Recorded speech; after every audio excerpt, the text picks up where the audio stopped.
हरि ओम.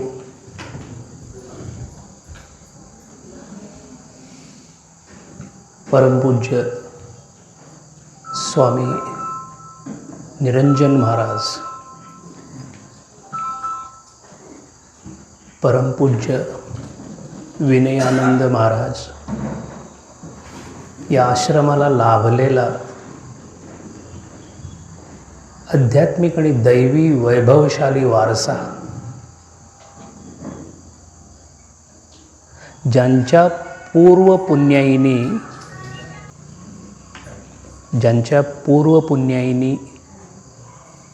या स्थळाला इतक्या श्रोत्यांची उपस्थिती लाभली, त्या श्रोत्यांना अभिवादन. श्रोते हो, तुम्ही महेशाची ये मूर्ती. आज प्रत्यक्ष माझ्यासमोर महेश बसलेले आहेत.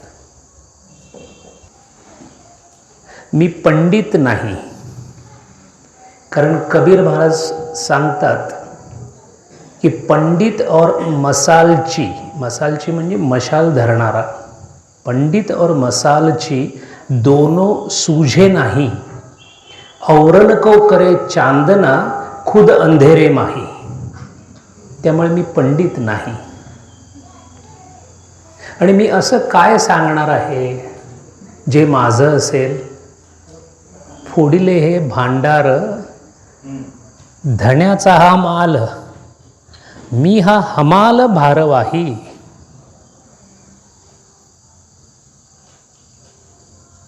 अतिशय सुंदर विषय महाराजांनी आपल्याला सुचवला आणि म्हणाले, डॉक्टर तिथे जा आणि मला त्यांना काहीतरी सांगायचं आहे, ते तू बोल. म्हणून या मुखाचा उपयोग त्यांनी करून घेतला, ही माझी धन्यता. विषय आहे अध्यात्म आणि जीवन. मराठीचे अभ्यासक आहात आपण सगळे. आणि म्हटलं की दोन विषय असतात. अध्यात्म वेगळं, जीवन वेगळं. असं जर असेल तर अध्यात्म आणि जीवन हा विषय अगदी समर्पक आहे. प्रश्न असा आहे, अध्यात्म आणि जीवन हे खरोखरच वेगळं आहे का?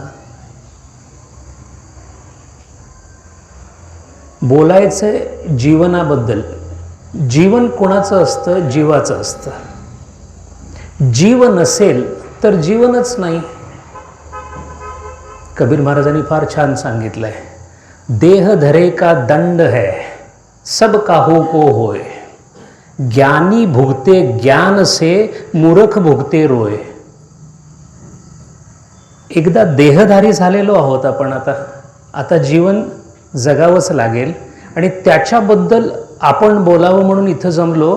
पण समर्थांनी पहिल्यांदाच त्याच्यावर प्रश्न केलेला आहे, आगा जे घडलेची नाही त्याची वार्ता पुसशी काही. संत प्रश्न काय विचारतात पहा, जग विश्व घडलेलंच नाही आहे. मग जर विश्वच नसेल तर जीवन कुठे आहे?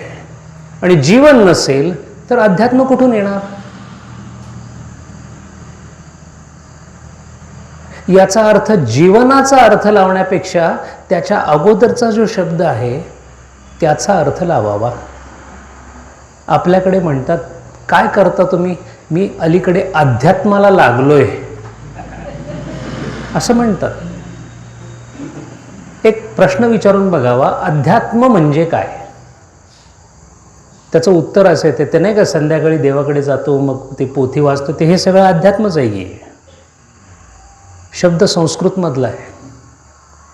अतिशय प्रभावी देवभाषा असणारी संस्कृत भाषा आहे, ज्याच्या जवळपास सुद्धा लौकिकामधली कोणतीही भाषा पोचू शकत नाही. त्याचं कारणच ती भाषा नुसती लौकिकही नाही, पारलौकिकी नाही, ती अलौकिक आहे. आणि त्यातला शब्द आहे अधि आणि आत्मा. या दोन शब्दांच्या मिश्रणाने संधीने झालेला अध्यात्माचा शब्द आहे. त्याला यनसंधी असं म्हणतात. हे मी सांगण्याचं कारण म्हणजे मला संस्कृत येतं हेही आपल्याला कळावं. वक्त्याला कुठे अभिमान वाटेल काही सांगता येत नाही. अध्यात्म या शब्दामध्ये अधि आत्मा, एखाद्या व्यक्तीच्या आजूबाजूला किंवा समोर असणं याला अधि असं म्हणतात. अधि इकडे ये असं म्हणतात, म्हणजे माझ्या समोर ये. अधि आत्मा. आत्म्याच्या समोर काय असतं? आत्म्याच्या समोर काही असू शकेल का असाच प्रश्न आहे.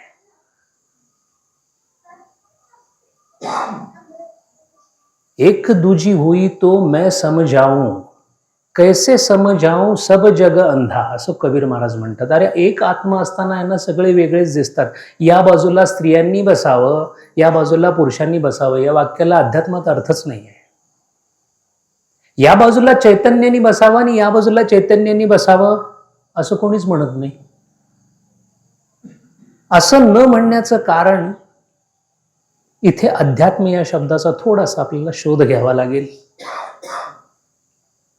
कुणी विश्व जन्माला घातलं याबद्दल आपली संकल्पना अशी आहे की ब्रह्माने घातलं, विष्णूने सांभाळलं आणि शिवानी त्याचं काय संहार करायचा तो केला. प्रश्न असा आहे, तीन तऱ्हेच्या सत्तेमध्ये संपूर्ण विश्व पाहता येतं. मी, माझी पत्नी, माझी शाळा, माझं कुटुंब, हे पर्वत, मला पैसे मिळवावे लागतात, परवाच फ्लॅट घेतला, वास्तुशांती झाली, हे सगळे व्यावहारिक विश्वामधले शब्द आहेत. त्याला व्यावहारिक सत्ता असं म्हणतात.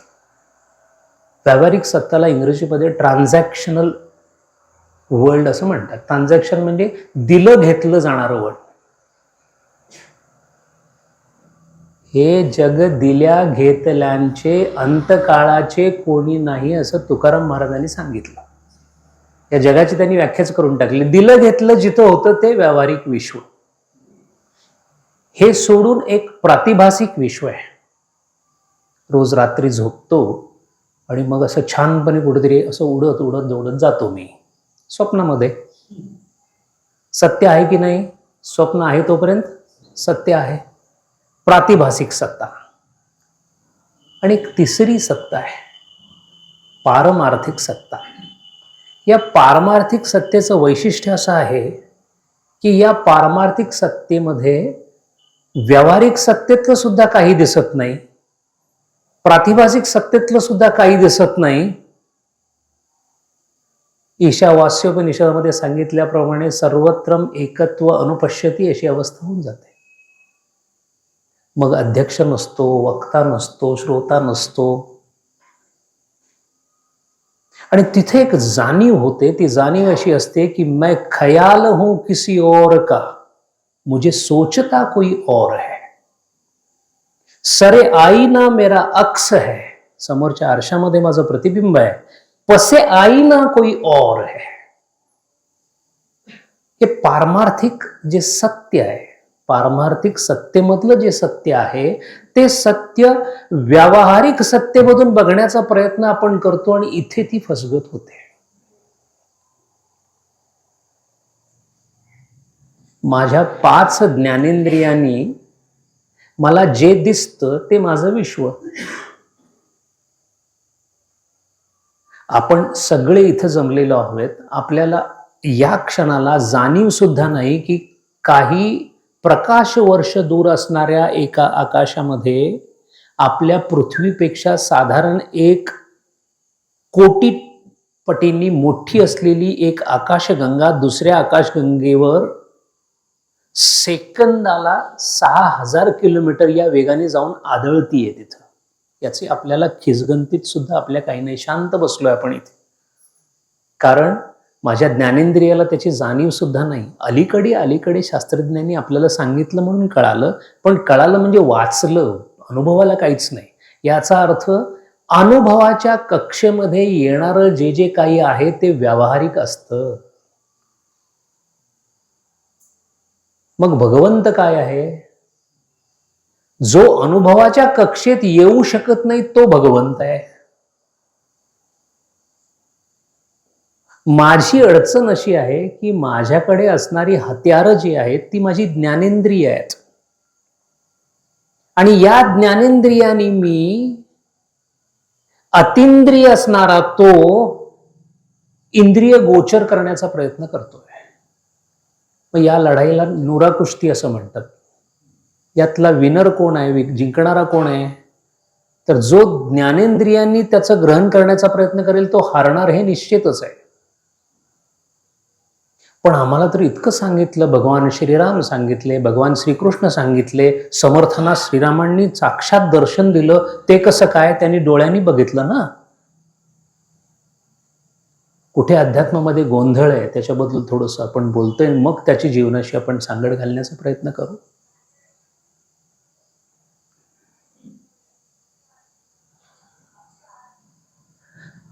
ही जी पारमार्थिक सत्तेमधली जी सत्यता आहे, ज्या सत्यतेला ना रूप आहे, ना रस आहे, ना गंध आहे,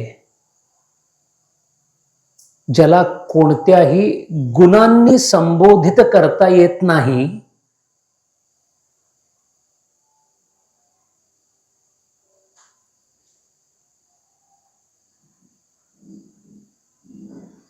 तुझे प्यार करने नहीं आता, मुझे इश्क के सिवा कुछ नहीं आता. दुनिया में दो ही जीने के तरीके है, एक तुझे नहीं आता, एक मुझे नहीं आता. दोनच प्रकारांनी भगवंताला बघता येतं. एक म्हणजे जेव्हा इंद्रियांच्या बंधनातून मी सुटेन. आणि इंद्रियांना कशाचं बंधन आहे? दिक् आणि कालाचं बंधन आहे. तो दिक्कालाच्या पलीकडे आहे आणि मी त्याला दिक्कालाच्या आत आणण्याचा प्रयत्न करतोय. आणि ही लढाई सोपी व्हावी म्हणून तो कनवाळू असल्यामुळे त्यांनी आपल्या भक्ताच्या विनंतीला मान्यता दिली आणि म्हणाला, ठीक आहे, तुला मला असं पाहायचंय ना, मी तशा स्वरूपामध्ये येतो, कारण एवी तेवी मी चैतन्यच आहे. काळा हवाय का मी विठ्ठल होऊन येतो, नाही पण मला तेजपुंज गोरा क्षत्रिय हवाय, मी भगवान श्री रामचंद्र म्हणून येतो. नाही पण भगवान आमच्याशी खेळणारा कोणीतरी हवाय, येतो ना बाळकृष्ण म्हणून. तुम्ही मागाल सांगाल त्या प्रकारच्या रूपाने येतो. आणि हे कोण सांगतंय? पातंजली योगशास्त्राच्या सूत्रांमध्ये याचं साध्यंत वर्णन आलेलं आहे. मग सगुण साकार रूपामध्ये आलेला जर आपल्याला असेल तर तो आम्हाला कळतो. कारण आम्हाला गोड नावाची चव माहिती आहे. आईला बाळ कसं वाटतं? गोड वाटतं. मग आम्हाला भगवंत हवा असेल तर तो पण गोड लागतो ना. भगवंत जर म्हणाले मला काही चव नाहीये बरं का, निरस होईल. आणि भक्ताचा निरस नाही भगवंत करत. मग ते गोड बनून येतात, मग ते बाळकृष्ण म्हणतात. पण खरे ते कोण आहेत? हे असे गोड हसणारे बाळकृष्ण आहेत की अजिबात चव नसणारे निर्गुण निराकार आहेत? आणि याचं उत्तर महाराजांनी दिलेलं आहे. कोणत्या गाथ्यात दिलंय महाराजांनी उत्तर? सतत लक्षात राहावं म्हणून आपल्या नावातनच दिलेलं आहे. राम निरंजन न्यारा रे, अंजन सकल पसारा रे. अंजन बाणी बोलतोय ते सुद्धा अंजन आहे. अंजन बाणी, अंजन वेद, वेदांना सुद्धा अंजन म्हणलंय. अंजन बाणी, अंजन वेद, अंजन घोकत कत ज्ञान रे. ज्ञान सुद्धा अंजनच आहे. ज्ञान केव्हापर्यंत अस्तित्वात आहे? जोपर्यंत अज्ञान बाजूला आहे तोपर्यंत. अंधार कुठे आहे? जिथे प्रकाश नाही तिथे. प्रकाश कुठे आहे? जिथे अंधार नाही तिथे. याचा अर्थ प्रकाशाचं अस्तित्व कशावर अवलंबून आहे? अंधारावर. अंधाराचं प्रकाशावर. पण या द्वंद्वाच्या तो पलीकडे आत्ताच प्रार्थना झाली. द्वंद्वातीतम, द्वंद्व अतीतम, गगन सदृशम, गगनासारखा, व्याप्ती, व्यापक. अंजन ब्रह्मा, ब्रह्मदेव अंजनच आहे. अंजन इंद, इंद्र अर्जुन आहे. अंजन ब्रह्मा, अंजन इंद, अंजन गोपी संग गोविंदू रे. मग हे सगळं जर अंजन असेल तर प्रश्न असा येतो की मग आमचे जे देव आहेत, भगवान रासलीला करतात, कृष्ण भगवान रासलीला करतात आणि गौरांग महाराज, महाप्रभू महाराज सांगतात की ही अखंड काल चालत असणारी रासलीला आहे. आत्ता श्रीकृष्ण भगवानांची रासलीला चालू आहे. पुढचा प्रश्न येतो कुठे? या क्षणाला ती चालू आहे. मग तो रासलीला करायला येतो, त्याच्याबरोबर गोपी असतात, त्याच्याबरोबर श्रीमती राधाराणी असतात, पण ते तर निर्गुण निराकार आहेत. आणि मग या सगळ्यांची व्यवस्था लावण्यासाठी उत्कृष्ट स्मृती ग्रंथ आपल्याकडे आला, ज्याचं नाव भगवत गीता असं आहे. आणि सगळ्या श्रुतींच्या अर्कांनी बनलेल्या स्मृती ग्रंथाला कोणी मान दिला? सगळ्या ग्रंथामध्ये एकच ग्रंथ निवडला की ज्याच्यावर मी आता भावार्थ दीपिका लिहिणार, असं माऊली म्हणाली. यजुर्वेद होता, सामवेद होता, अथर्ववेद होता, ऋग्वेद होता, सूक्त होती, भगवद्गीतेवर मी लिहिणार. या जगामध्ये आपल्यावर झालेला सगळ्यात मोठा उपकार जर कोणता असेल तो म्हणजे माऊली बोलली. जीवनमुक्तांचे आपल्यावरचे उपकार इतकेच आहेत की सगळं झालेलं आहे त्यांचं, काहीही शिल्लक नाहीये. पण माझे जे विष्णुदास येणार आहेत पुढच्या पिढ्यांमध्ये, त्यांचा उद्धार व्हावा एवढ्या एका कारणासाठी बुडती हे जन पाहवेना डोळा, अनुकंपा आहे.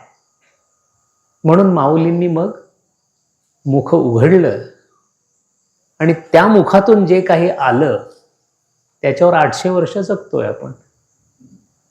त्या माऊलींनी आपल्याला त्या भगवद्गीतेच्या अनुषंगाने सांगितलं की मी तुम्हाला समजावून सांगतो अध्यात्म काय आहे. आणि मग क्षेत्रज्ञ योग आणि आणखीन काही अध्यायांच्या माध्यमातून अधिदैविक, आध्यात्मिक आणि अधिभौतिक असे 3 शब्द भगवद्गीतेमध्ये आलेले आहेत. आपल्या सगळ्यांना ते माहिती आहेत. सांख्य तत्वज्ञान दुसऱ्या अध्यायामध्ये येतं आपल्याकडे. षडदर्शनामधलं सांख्य तत्वज्ञान हे अतिशय उच्च दर्जाचं तत्वज्ञान आहे. सांख्यांची स्तुती कृष्ण भगवानांनी केलेली आहे, माऊलींनी केलेली आहे. काय सांगितलं सांख्यांनी? जे सांख्य तत्वज्ञानीने सांगितलं त्याला यावर्षी नोबेल प्राइज मिळालेलं आहे. आपण वाचून पहा. या वर्षीचं केमिस्ट्री किंवा रसायनशास्त्राचं नोबेल प्राइज ज्यांना मिळालं तो शोध असा आहे की 2 घटना अणूंच्या बाबतीत, ॲटम ज्याला म्हणतो, त्या अणूच्या सब ॲटॉमिक पार्टिकल असतात, छोटे अतिशय छोटे कण असतात. त्या कणांच्या बाबतीत अशी घडते की त्या क्षणांची इतक्या कमी क्षणात ते होतं की साधारण एक खर्व नावाचा शब्द आहे मराठीमध्ये. निखर्व, खर्व ऐकलं असेल, अलीकडे कदाचित तो शब्द वापरलाही नाही जात. एक खर्व, ज्याला साधारण सेंटिलियन असं म्हणतात, बिलियन, ट्रिलियन, सेंटिलियन, इतक्या कमी वेळामध्ये एक अतिशय छोटा कण, अतिशय छोटा म्हणजे सुईचं टोक, त्या कणापेक्षा साधारण 10,000 कोटी पट मोठा असेल इतका छोटा कण, जेव्हा 2 कण एकत्र वेगाने येतात त्यावेळेला एका कणाची रूपांतर दुसऱ्या रूपात होताना दिसतं, रूप बदलतं.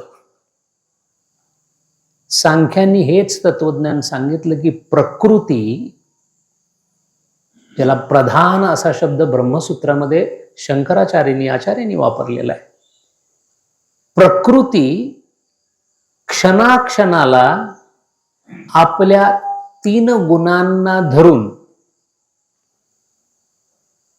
सतत बदलत राहते, किंबहुना बदलणे हाच तिचा स्थायी भाव आहे. आणि अशी बदलणारी ही शक्ती, जिचं प्रधान किंवा प्रकृती असं नाव आहे, तिच्या प्रभावामुळे आपल्याला हे सगळं जाणवत आहे. आत्ता या क्षणाला आपल्या शरीराचा प्रत्येक कण काही सेकंदांनी वृद्धत्वाकडे किंवा बदलण्याकडे गेला. हे जेव्हा होत असतं तेव्हा त्याची अनुभूती आपल्याला येत नाही, कारण आपल्याकडे अशी शक्ती नाही की हा होत असणारा बदल मी पाहावा. ती शक्ती फक्त योग्याकडे येते. म्हणून योग्याला समोर बसलेली व्यक्ती आत्तापासून 40 वर्षानंतर कुठे रूपांतरित होणार आहे दिसतं, आणि मग ती सांगते की बेटा ध्यान कर ले, 10 साल के बाद तू होगा नहीं. आपल्याला अतर्क्य वाटतं, कारण दिक आणि काल, टाइम आणि स्पेस, या दोन्हीच्या मध्ये ज्या गोष्टी आहेत त्या सगळ्या आपल्याला कळतात. या दोन्हीच्या बाहेरच्या गोष्टी आपल्याला कळत नाही, म्हणून त्यांना आपण मिरॅकल किंवा चमत्कार असं म्हणतो. योग्यांना मात्र तो सर्वसाधारण स्वभाव वाटतो. हे जर सगळं असं बदलणारं असेल तर भगवंतानी जेव्हा हे विश्व तयार केलं, श्रुतीप्रमाणे एकोहम बहुश्याम असा जेव्हा प्रण केला, त्याचीच शक्ती अमृत अनुभव माऊलींचा एक अद्वितीय ग्रंथ आहे. आपल्या नशिबाने, पूर्वपुण्याने, शास्त्रकृपेने जर त्याच्यावर नजर टाकता आली, महाराजांची जर कृपा असेल तर जरूर त्याच्यावर नजर जाईल. अतिशय अवघड ग्रंथ आहे समजायला, माऊलीच्या तोंडून आलेला आहे, त्यातला स्वल्पविराम हलवता येत नाही. पण वाचण्याचा, समजून घेण्याचा प्रयत्न केला तर असं लक्षात येतं की माऊलींनी त्यातले पहिले 5 श्लोक माऊलींनी संस्कृत वापरले बरं का. माऊली मराठी वापरणारी आहे. माझी या मराठीची बोल कौतुके म्हणणारी माऊली 5 संस्कृत श्लोक वापरते आणि मग निरूपणाला प्रारंभ करते. त्यातलं पहिलं निरूपण जे आहे ते सगळ्याच्या सगळं निरूपण मिथुनीकरणावर आहे. शिव आणि शक्तीचं मृथुनीकरण कसं झालं आणि हे विश्व कसं बनलं असं आहे. त्याच शिवाची तीच शक्ती, ती आज आपण सुदैवाने नवरात्रीमध्ये आहोत, त्याला स्त्री रूपाचा मान दिलेला आहे. आणि ती अशा प्रकारे शक्ती त्याच्या आश्रयाखाली अशी व्यक्त होते की भल्या भल्यांची भंबेरी उडते. माया महाठगिनी हम जानी, कबीर महाराज म्हणतात. निर्गुण भासे, त्रिगुण भासे, लिए कर डोले, बोले मधुरी बानी, माया महाठगिनी हम जानी. दुसऱ्या एका ठिकाणी कबीर म्हणतात, ती कोण आहे माया? रामाची बायको आहे. आपण तर सीता ऐकलेली आहे. कबीर महाराज म्हणतात नाही, ही जी महामाया आहे ना, तो जो राम आहे तो चैतन्य आहे, आणि ही जी आहे ही शक्ती आहे. रमैया की दुल्हन लुटल बाजार, ती बाजार लुटायला बाहेर आलेली आहे. रमैया की दुल्हन लुटल बाजार, ब्रह्मा लूटे शंकर लूटे, इंद्र मुनि के पड़ी पिछार, हम तो बच गए साहिब कृपा से, इस डाकिनी से लगे पार. महामायेचं वर्णन आहे. त्या आदिशक्तीकडून झालेलं विश्व आहे. त्या विश्वामधला मी एक भाग आहे, ज्याला जीव असं म्हणतात. ही उपाधी घेऊन आलो. हे 5.5 फुटांचं जे काही दिसतंय, 9-10 मास बुनन को लागे, 3 गुणधर दिनी चदरिया, झिनी रे झिनी. हा शब्द कुठे ऐकायला मिळत नाही. या झिनी शब्दावर काही तास बोलता येईल. चदरिया झिनी, झिनी म्हणजे काय? उपाधीमध्ये काही नाही आहे. त्याच्यामध्ये जे काही दिसतंय ते सगळं त्या चैतन्याच्या अस्तित्वावर आहे. तेव्हा आपण ज्या विश्वामध्ये इतके गंभीर होऊन व्यवहार करत आहोत, त्याला शिकवलं पाहिजे. मग त्याचे 2 प्लॉट झाले पाहिजेत, मग त्याचे पर हे सगळं आपण केलेलं आहे. जो 60व्या 70व्या वर्षामध्ये त्याला विचारलं की तो म्हणतो काय खरं म्हणजे याच्यात काय नाही आहे. 20-30 मध्ये विचारलं की आता मी इथून जाणार, मुंबईला जाणार, मग तिथे मी असं करणार, मग एकदा आईला गाडीतनं फिरवणार आणि मग त्याचं जोरात चालू असतं काम. हा ज्यांनी केलं तो म्हणतो ह्याच्यात काय राम नाही. राम कुठे गेला? त्याच्यात पहिल्यांदाही नव्हता, त्याच्यात नंतरही नाही, कारण उपाधिकृत जे काही आहे ते फक्त कर्म आहे. म्हणून पहिलं बुद्धांनी जी 3 तत्व सांगितलेली आहेत त्याला त्रिसत्य असं म्हणतात. त्यातलं पहिलंच सत्य असं आहे की जग हे दुःखाने भरलेलं आहे. साधी गोष्ट आहे, जर दुःखाने भरलं असेल तर इथं आम्ही काय शोधतोय? मग अंधारात गेलो आणि मी म्हणतो प्रकाश कुठे आहे, मिळेल का? जर दुःखाने भरलं असेल तर मला इथं सुख मिळूच शकत नाही याची खात्री झाल्यानंतर प्रश्न असा येतो, मग मी इथून जात का नाही? जाऊ देत नाही. कोण जाऊ देत नाही? मीच म्हटलं होतं मला अंधारात यायचंय. केव्हा म्हटलं होतं? मागे बोलला होतात. काय बोलला होतात? खूप पैसे मिळवायचे असं बोलला होतात. जो जे वांछिल तो ते लाहो. माऊलींनी प्रार्थना केलेली आहे. भगवंत माऊलीला मना करू शकत नाही, त्यामुळे पसायदान मंजूर झालेलं आहे. आता जो जे वांछिल, वांछेमुळे सगळं झालेलं आहे. ये तमन्ना है कि आजाद तमन्ना बनू, एक सुफी सांगतो. भगवंता एवढीच इच्छा आहे की इच्छा रहित होऊ मी.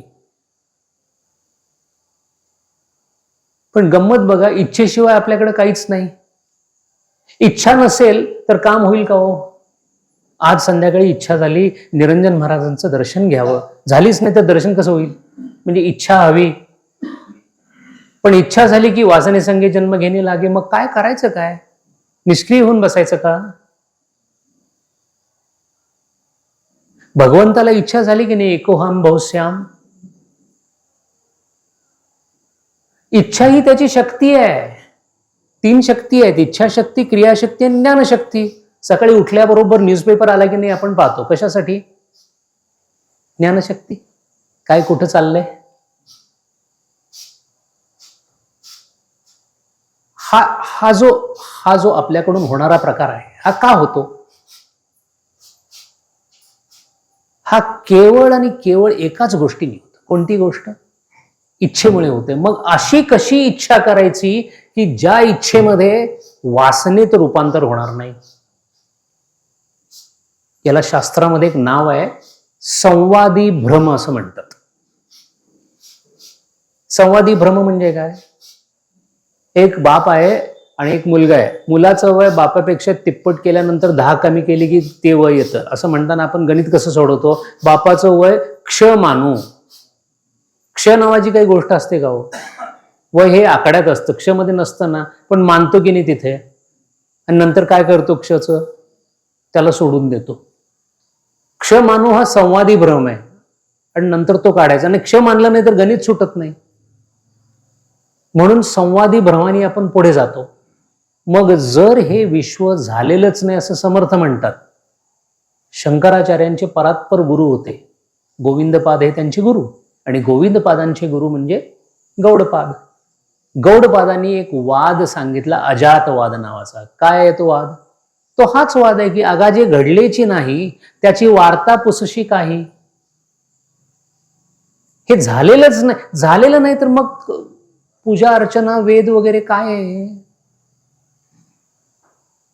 हा प्रश्न जेव्हा पडतो तेव्हा मग आपल्याला तुकोबा कळायला लागतात की वेदांचा तो अर्थ आम्हासीच ठावा, इतरांनी व्हावा भार माथा. असं एवढ्या अधिकारवणांनी तुकाराम महाराज जेव्हा, तुकोपनिषद फार अवघड आहे. तुकाराम महाराजांसारखं घसरट लिहिणारे संत नाहीत. अतिशय सोपं वाटतं. कोणताही त्यातला शब्द काढा, आपल्याला वाटतं की आपणही लिहू शकतो, कारण शब्द सगळे साधे साधेच आहेत. न लागे जावे वनांतरा सुखी येतो घरा नारायण. सोपं वाटते ते. या एका ओळीवर चातुर्मास निघतो. इतकी ताकद आहे त्या ओळीमध्ये. त्याचं कारण असं आहे की विश्व झालेलं नाही हे त्यांनी म्हटलं, ते कुठे म्हटलं? पारमार्थिक सत्तेमध्ये म्हटलं. लहान मुलं गोटीनी खेळत असतो, मग त्याच्या 2 गोट्या त्या हरतो त्या खेळामध्ये. वडिलांना वडील जाऊ दे, ते काय एवढं महत्वाचं नसतं. मुलाला वाटतं की 2 गोट्या गेल्या माझ्या आणि बाबांना काही वाटतच नाही. असं का वाटतं? सत्ता वेगळी वेगळी आहे. तो लहान मुलांच्या सत्तेमध्ये आहेत, ते वडिलांच्या सत्तेमध्ये आहेत. संतांचं असं असतं. पण तरी सुद्धा कसं आपण आपल्या मुलांचा खेळ बघत राहतो ना, तसं ते आपला खेळ बघतात आणि खेळता खेळता खेळामधून आपल्याला कसं मोठं व्हायचं शिकवतात. ही संतांची खासियत आहे. आणि मग हा खेळ करताना आंधळ्या माणसाला कसं हाताला धरून हळूहळू हळूहळू दरवाजाकडे घेऊन जावं ना, तसं आपल्याला माऊली किंवा संत घेऊन जातात. कसे घेऊन जातात? हरकत नाही. विठ्ठल विठ्ठल कर, तरी तू जाय पंढरीशी एक वेळ. आमच्या तर वर्षाला एक झालं की. आतापर्यंत व्हायला पाहिजे होती मुक्ती, नाही होते. पण म्हणून सोडून द्यायचं का? नाही. परीक्षेत नापास झाला, शाळा सोडली, असं होतंय? जो विषय कच्चा राहिला त्याचा पुन्हा अभ्यास करायचा. केव्हा करायचा? पुढच्या वर्षी परत ऍडमिशन घ्यायचं. पुढच्या वर्षी म्हणजे केव्हा? पुढच्या जन्मी. इथं आपण सगळे बसण्याचं कारण काय? इथं मी बसायचं कारण काय? महाराजांच्या सानिध्यामध्ये मला बसण्याचं भाग्य का मिळावं? कुठेतरी महाराजांच्या पूर्वजन्मामध्ये पालखी वगैरे चालली असेल त्यांची, त्यावेळेला पायाखाली कुठेतरी धुळीचा कण म्हणून पडलो असेल. त्यांनी एवढा मान दिला. संत खूप मान देतात. आपली लायकी असो नसो. 1886ची गोष्ट आहे. रामकृष्ण परमहंसांच्या दृष्टीने 31 डिसेंबर 1885 हा तो दिवस, त्याला कल्पतरू दिवस असं म्हणतात. कसे असतात संत सांगूया आपण. हा कॅन्सर झालेला, तोंडातून लाळ गळायची, असंख्य वेदना. मी डॉक्टर आहे त्यामुळे मला कॅन्सर, लॅरिंग्सचा घशाचा कॅन्सर काय असतो तो मी जवळून बघितला आहे. अतिशय तीव्र वेदना होतात. अशा वेदनेनी कळवळत असणारे रामकृष्ण परमहंस क्षणाक्षणाला समाधीमध्ये जायचे, आईशी बोलून यायचे. रामकृष्ण आईशी आपण बोलतो ना आता, या माताजींशी मी बोलेन, असं बोलायचे हो. तोतापुरी महाराज सुद्धा फसले होते. त्यांचे गुरु तोतापुरी महाराज म्हणजे 700 साधूंचे अद्वैत निरूपणाने जीवनमुक्त झालेले संत होते. ते नेहमी असे समोर चालत असत, कारण त्यांना सगळं मायावी दिसत असे. ते कोणाशीही बोलत नसत, कारण कोणी काही म्हटलं तरी ते माया म्हणायचे. आणि ते नुसते म्हणत नव्हते, ते त्या अवस्थेमध्ये होते. ते आले आणि त्यांच्या लक्षात आले की हा जो आहे वेड्यासारखा वागणारा रामकृष्ण परमहंस, ज्याला ठाकूर म्हणतात, त्यांच्याशी संवाद साधला आणि म्हणाले, तुला समाधीचा अनुभव घ्यायचा आहे का? रामकृष्णांनी हात जोडले आणि म्हणाले, आईला विचारून येतो. तोतापुरी महाराजांना वाटलं असेल आई कुठेतरी आत, आईला विचारून येतील. रामकृष्ण गेले, काली मातेच्या समोर उभा राहिले. आई, ते म्हणतात मला समाधी लावतो, जाऊ का ग? आईने सांगितलं जा. आले, विचारलं होतं काय झालं? काय नाही. आई म्हणाली हो. आपल्याला भगवंत आपल्यासाठी काय करतो? रामकृष्णांसारखा शिष्य असला ना, आईची पूजा करत असताना तिच्या नाकातून येणारा श्वास गरम जो असतो तो हाताला लागत असायचा हो रामकृष्णांच्या. काय अधिकार असेल?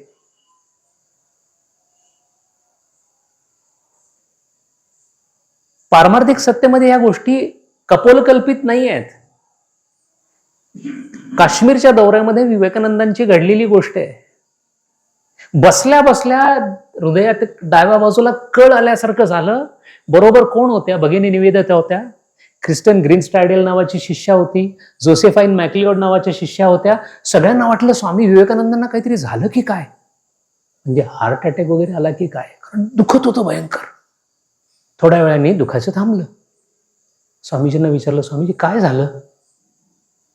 गवतावरून कोणीतरी चालत गेलं. चराचराशी एकत्व पावणे ज्याला म्हणतात ना, ही संतांची अवस्था असते. म्हणून हे सगळं जे आहे हे त्यांच्या कनवाळू प्रमाणाने आलं. आपल्या सगळ्यांचे कुठेतरी काहीतरी व्हावं अशी त्यांची इच्छा. म्हणून पारमार्थिक सत्तेमधून पाहाल आगाजी घडलेची नाही, पण आम्ही व्यावहारिक सत्तेमध्ये आहोत ना. लहान मुलं आहोत आपण, अजूनही रंगीबेरंगी कागद गोळा करायची, विमान करायचं, गोट्या गोळ्या करायच्या सवय लागलेल्या आहेत. मोठं झालेलं नाही अजून ना. मोठं व्हावं म्हणून हे सगळं त्याच्यासाठी आहे. ते वर जे दिसतंय चक्र, ते गंतव्य स्थान आहे, तिथं जायचंय. पण तिथं जाण्यासाठी सबळ व्हायला लागतं, अधिकार यायला लागतो, साधन चतुष्ट संपन्न व्हायला लागतं. म्हणून आपल्या सगळ्या ग्रंथामध्ये सगळ्यात महत्वाचा शब्द, पसायदानामधला सगळ्यात महत्वाचा शब्द कोणता हो? पसायदानातील सगळ्यात महत्वाचा शब्द पहिलाच आहे, आता. बाकी सगळं सोपं आहे. आता विश्वात्मक. आता म्हणजे केव्हा? आतापर्यंत पोहोचण्यासाठी ब्रह्मसूत्राची सुरुवात कशी आहे? अथा तो, अथ इति ब्रह्म जिज्ञासा. अथ नाव, आता ब्रह्म जिज्ञासाला सुरुवात. जैमिनी सूत्राची सुरुवात कशी आहे? अथा तो धर्म जिज्ञासा. पतंजली योग सूत्राची सुरुवात कशी आहे? अथ योगानुशासनम. पहिलं सूत्र आहे अथ म्हणजे काय? आता म्हणजे केव्हा? तयारी झाल्यानंतर, अधिकार मिळाल्यानंतर. त्यामुळे पसायदानाचे आपण अधिकारी आहोत का? नाही. का? पहिली ज्ञानेश्वरी जर पूर्ण झालेली असेल तर पसायदानाला सुरुवात. नाहीतर विश्वात्मक देव दिसतच नाही ना. पारमार्थिक सत्तेमधलं वर्णन आहे. आता विश्वात्मके देवे अयम निजहा परहा वेत्ती गणना लघुचेतसाम वसुधैव कुटुंबकम. हे वसुधैव होण्यासाठी चेतसहा, बुद्धी जी आहे ती तितकी मोठी व्हायला लागते.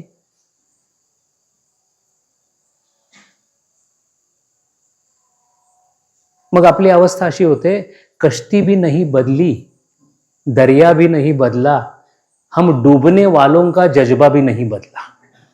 है शौके सफर ऐसा कि मुद्दतें गुजरी लेकिन मंजिल भी नहीं पाई और रास्ता भी नहीं बदला. तेच काम. स्वार्थ एके स्वार्थ. भगवंत सांगतायत, तुला माझा विचार करायचा आहे ना, मग मी विश्वव्यापी आहे, तू विश्वव्यापी विचार कर, तू आणि मी एकच आहे. पण मी काय करतो? मी आणि भगवंत, म्हणजे मी भगवंतापेक्षा वेगळा, माझं अस्तित्व पहिल्यांदा, मग महाराज भगवंत माझ्यापेक्षा वेगळे, मग ते माझ्याकडे येत नाहीत. अशा प्रकारची जर संरचना असेल तर पारमार्थिक सत्तेमधल्या गोष्टी जे संत सांगतात ते कळण्यासाठी मला व्यावहारिक सत्तेमधून पारमार्थिक सत्तेपर्यंत जावं लागेल. आणि त्यासाठी मला समजावं लागेल की माझा जन्म कशासाठी आहे, कशासाठी मी का जन्माला आलो. रमण महर्षी नावाचे फार मोठे संत होऊन गेले. त्यांचा एक प्रश्न असायचा, तो तामिळमध्ये आहे, नान यार असं विचारतात. नान यार म्हणजे तू कोण आहेस, एवढंच करायचं म्हणले, बाकी काय करायचं नाही. पण सगळ्या जगातला सगळ्यात अवघड प्रश्न तो आहे. कोण आहोत आपण? देहधारी आहोत. कोणी देह धारण केला? चैतन्य अधिकृत अज्ञानाने जीव धारण केलं. मग आपण नेहमी व्यवहारात म्हणतो बघा, कशाला जन्माला आलो माहिती नाही, भानगडीतही पडलो नसतो, हे झंझटी झालं नसतं. पश्चाताप करायची आपल्याला सवय लागलेली आहे. लग्न झाल्यानंतर म्हणतो की नाही आपण, मग सगळं समोर दिसत होते की नाही, मुलांचं संगोपन वगैरे सगळं करायचं, छान छान करायचं, मग काय म्हणतो, लक्षच देत नाही. पडलोय आपलं मी इकडे, कोणाला काही पडलेलंच नाही. हे सगळं उपेक्षित वाटण्याचं कारण काय आहे? माझ्या अज्ञानामुळे मी जन्माला आलो आणि देहधारी झालो. अज्ञान कशामुळे आलं? अज्ञानामुळे काय झालं? वासना तयार झाला. अविद्येच्या पोटी वासना तयार झाल्या. बॅटरीच्या पुढच्या बाजूला एक बल्ब लावला, त्याच्यामुळे लाईट पडायला लागला. बल्बला वाटायला लागले की मीच लाईट. ते मागे 2 मसाले घातले होते, ते सेल घातले होते, त्यांनी काय करायचं? त्यांचं अस्तित्वच नाकारलं गेलं ना. अशा प्रकारे जर आपली अवस्था असेल तर मग विश्वाचा व्यावहारिक अर्थ वेगळ्या पद्धतीने लावला जातो. तो असा लावला जातो, नासदीय सुक्त नावाचं सुक्त आहे ऋग्वेदामध्ये. पुनश्च 4 प्रकारच्या कृपा आहेत, आपल्या सगळ्यांना माहिती आहे. हे हरिकृपा आहे म्हणून आपण इथे आलो, नाहीतर कशाला आलो असतो. ही कृपा झालेली आहे सगळ्यांच्यावर, हरिकृपा. याच्या पुढची जी आहे ती शास्त्र कृपा आहे, ती व्हावी म्हणून आपण बोलतोय, नाहीतर याची काही किंमत नाहीच आहे. याच्यामध्ये शास्त्र कृपा यावी असं त्यांनी काहीतरी केलं. धियो योनः प्रचोदयात, ती प्रार्थना जी आहे ना, धियो योनः, यो यह नः, सर्वांना. हिंदू धर्मामध्ये एकासाठी काय मागितलं जात नाही, मागायचं नसतं. सहनाववतु, सहनौ भुनक्तु, नह नौ सगळ्यांसाठी. सहवीर्यम करवावं, हे सगळ्यांचं होऊ दे. सर्वे भद्राणी, सर्वे अहम भद्राणी पश्यामी अशी प्रार्थना नाही आहे. सर्वे भद्राणी पश्यंतु. असं जर असेल तर जेव्हा मी वासनेपोटी जन्माला आलो, वासना अविद्येमुळे आली आणि कित्येक जन्मांनी मी असा पुढे जातो, त्याच्यामध्ये काही पुण्यकर्म करतो, काही विद्यार्थ्यांना शिकवतो, दान करतो, अमुक करतो, पुण्यकर्म मिळतं, पुण्यकर्मानुसार जन्माला येतो, कुठेतरी छोटासा उद्योगधंदा उभारतो आणि प्रचंड फळफळाट होते आणि पैसे मिळतात. मग आपण म्हणतो मी काय काय केलं, पहिल्यापासूनच मला माहिती होतं. काही माहिती नव्हतं हो, गेल्या जन्मी. त्यामुळे आता बघा, मी कोणाचं कधी काय वाईट केलं नाही, पण हे किती काय मला त्रास आत्ताचा नाही हो. गेल्या स्टेशनला जेव्हा मी बॅग भरली तेव्हा त्या बॅगेमध्ये मी दगडधोंडे घातले, घाण घातली. आता या स्टेशनवर उतरून बॅग उघडल्याबरोबर आतल्या बाजूला भरली मीच आहे. आता आठवत नाही भरलेली, हा आपला दोष नाही आहे. मग आता काय करायचं? दगडधोंडे काढायचे, छान छान वस्त्र आतल्या बाजूला ठेवायची. काय होईल? पुढच्या स्टेशनवर वस्त्रासहित खाली उतरलो, जन्मच राजाच्या दरबारी झाला. पण गंमत अशी होते, पुण्यकर्मांनी पुण्यफल मिळाल्यानंतर त्याचा आस्वाद किंवा भोग घेता घेता पुन्हा काही वासना तयार होतात, पुन्हा ट्रंकेमध्ये दगड. आणि ही जी ट्रेन आहे, ही जी रेल्वे आहे, याला शेवटचा थांबा नाही, अनादी आहे. अनंत वाटते पण त्याला शांत करता येतं, शेवटचा स्टॉप म्हणून उतरता येतं. त्याच्यासाठी ती बॅग सोडावी लागते, आणि ती बॅग सोडायचं काम करणं याच्यासाठी संत मदत करतात. मग जर मी व्यावहारिक विश्वामध्ये असेल तर याचा अर्थ मी जीव आहे. आणि समजा मला भगवंतांनी जेवणाला घातलं आणि मला कुठलंच इंद्रिय दिलं नाही, गोळा करून बसवलं मला एक.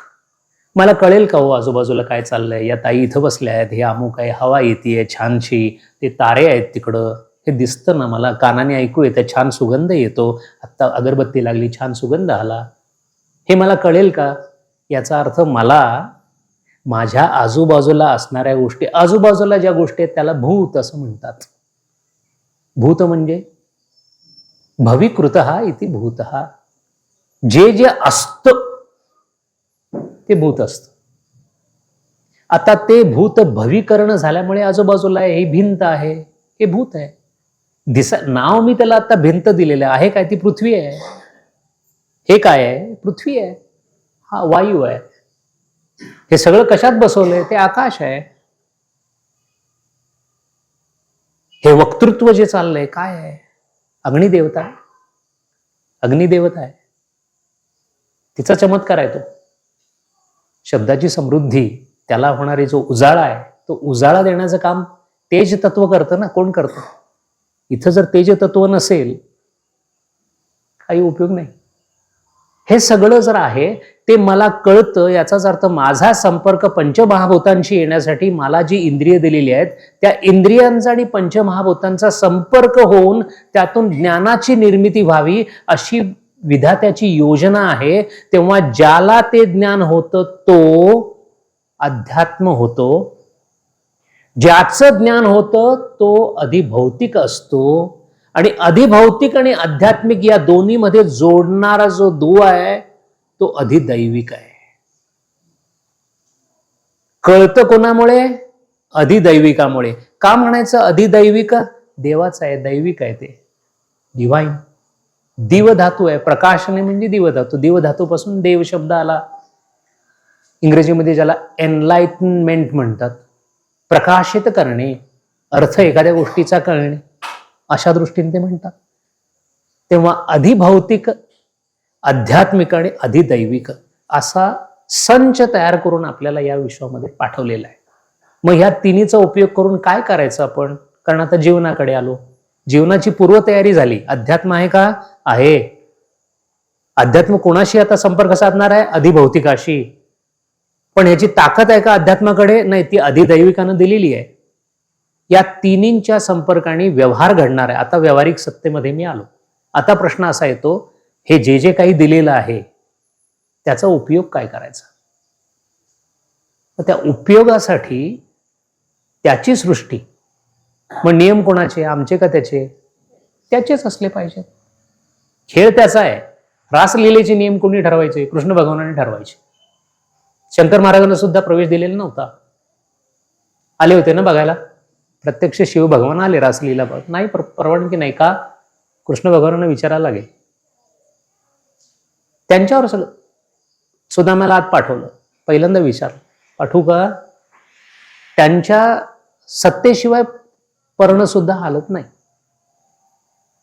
तेव्हा असं जर असेल तर त्याची आपल्याला परवानगी मिळाल्यामुळे त्यांनी आपल्याला काही गोष्टी करायला सांगितल्या, की माझ्या सृष्टीमधला नियम असा आहे की मी तुला आता देहधारी बनवलेला आहे, तू जीव झालेला आहेस, जीवासाठी मी आता कर्म सांगून टाकतो. म्हणजे तुला तुझ्या येण्याचं कारण कळेल. कशाला जन्माला आलायस तू?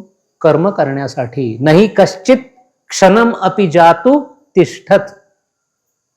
भगवद्गीता सांगते, एक क्षण सुद्धा कार्य न करता तू राहू शकत नाहीस.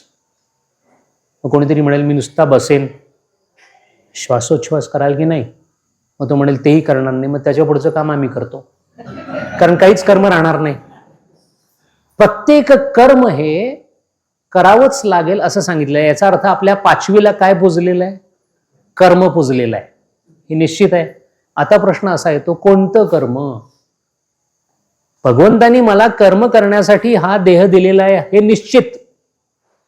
प्रश्न फक्त इतकाच आहे की या देहाच्या माध्यमातून कोणतं कर्म करावं आपण, याचा काहीतरी मानदंड असला पाहिजे ना. आणि हा गोंधळ होणार आहे म्हणून तर भगवंतानी भगवद्गीता दिलेली आहे आपल्याकडे. श्रुती कळत नाही. श्रुती म्हणजे कसे आहेत? गहू आहेत. कच्चे गहू खायचं अवघड आहे, पचत नाही, दाताने ते तोडता येत नाही, ते पचायला पाहिजे. भगवद्गीता काय आहे? कांडलेले गहू आहेत, पचते. पण ते सुद्धा इतकं काय त्यात गंमत नाही वाटत. त्या गव्हाचा शिरा केला की मग त्याची ज्ञानेश्वरी होते.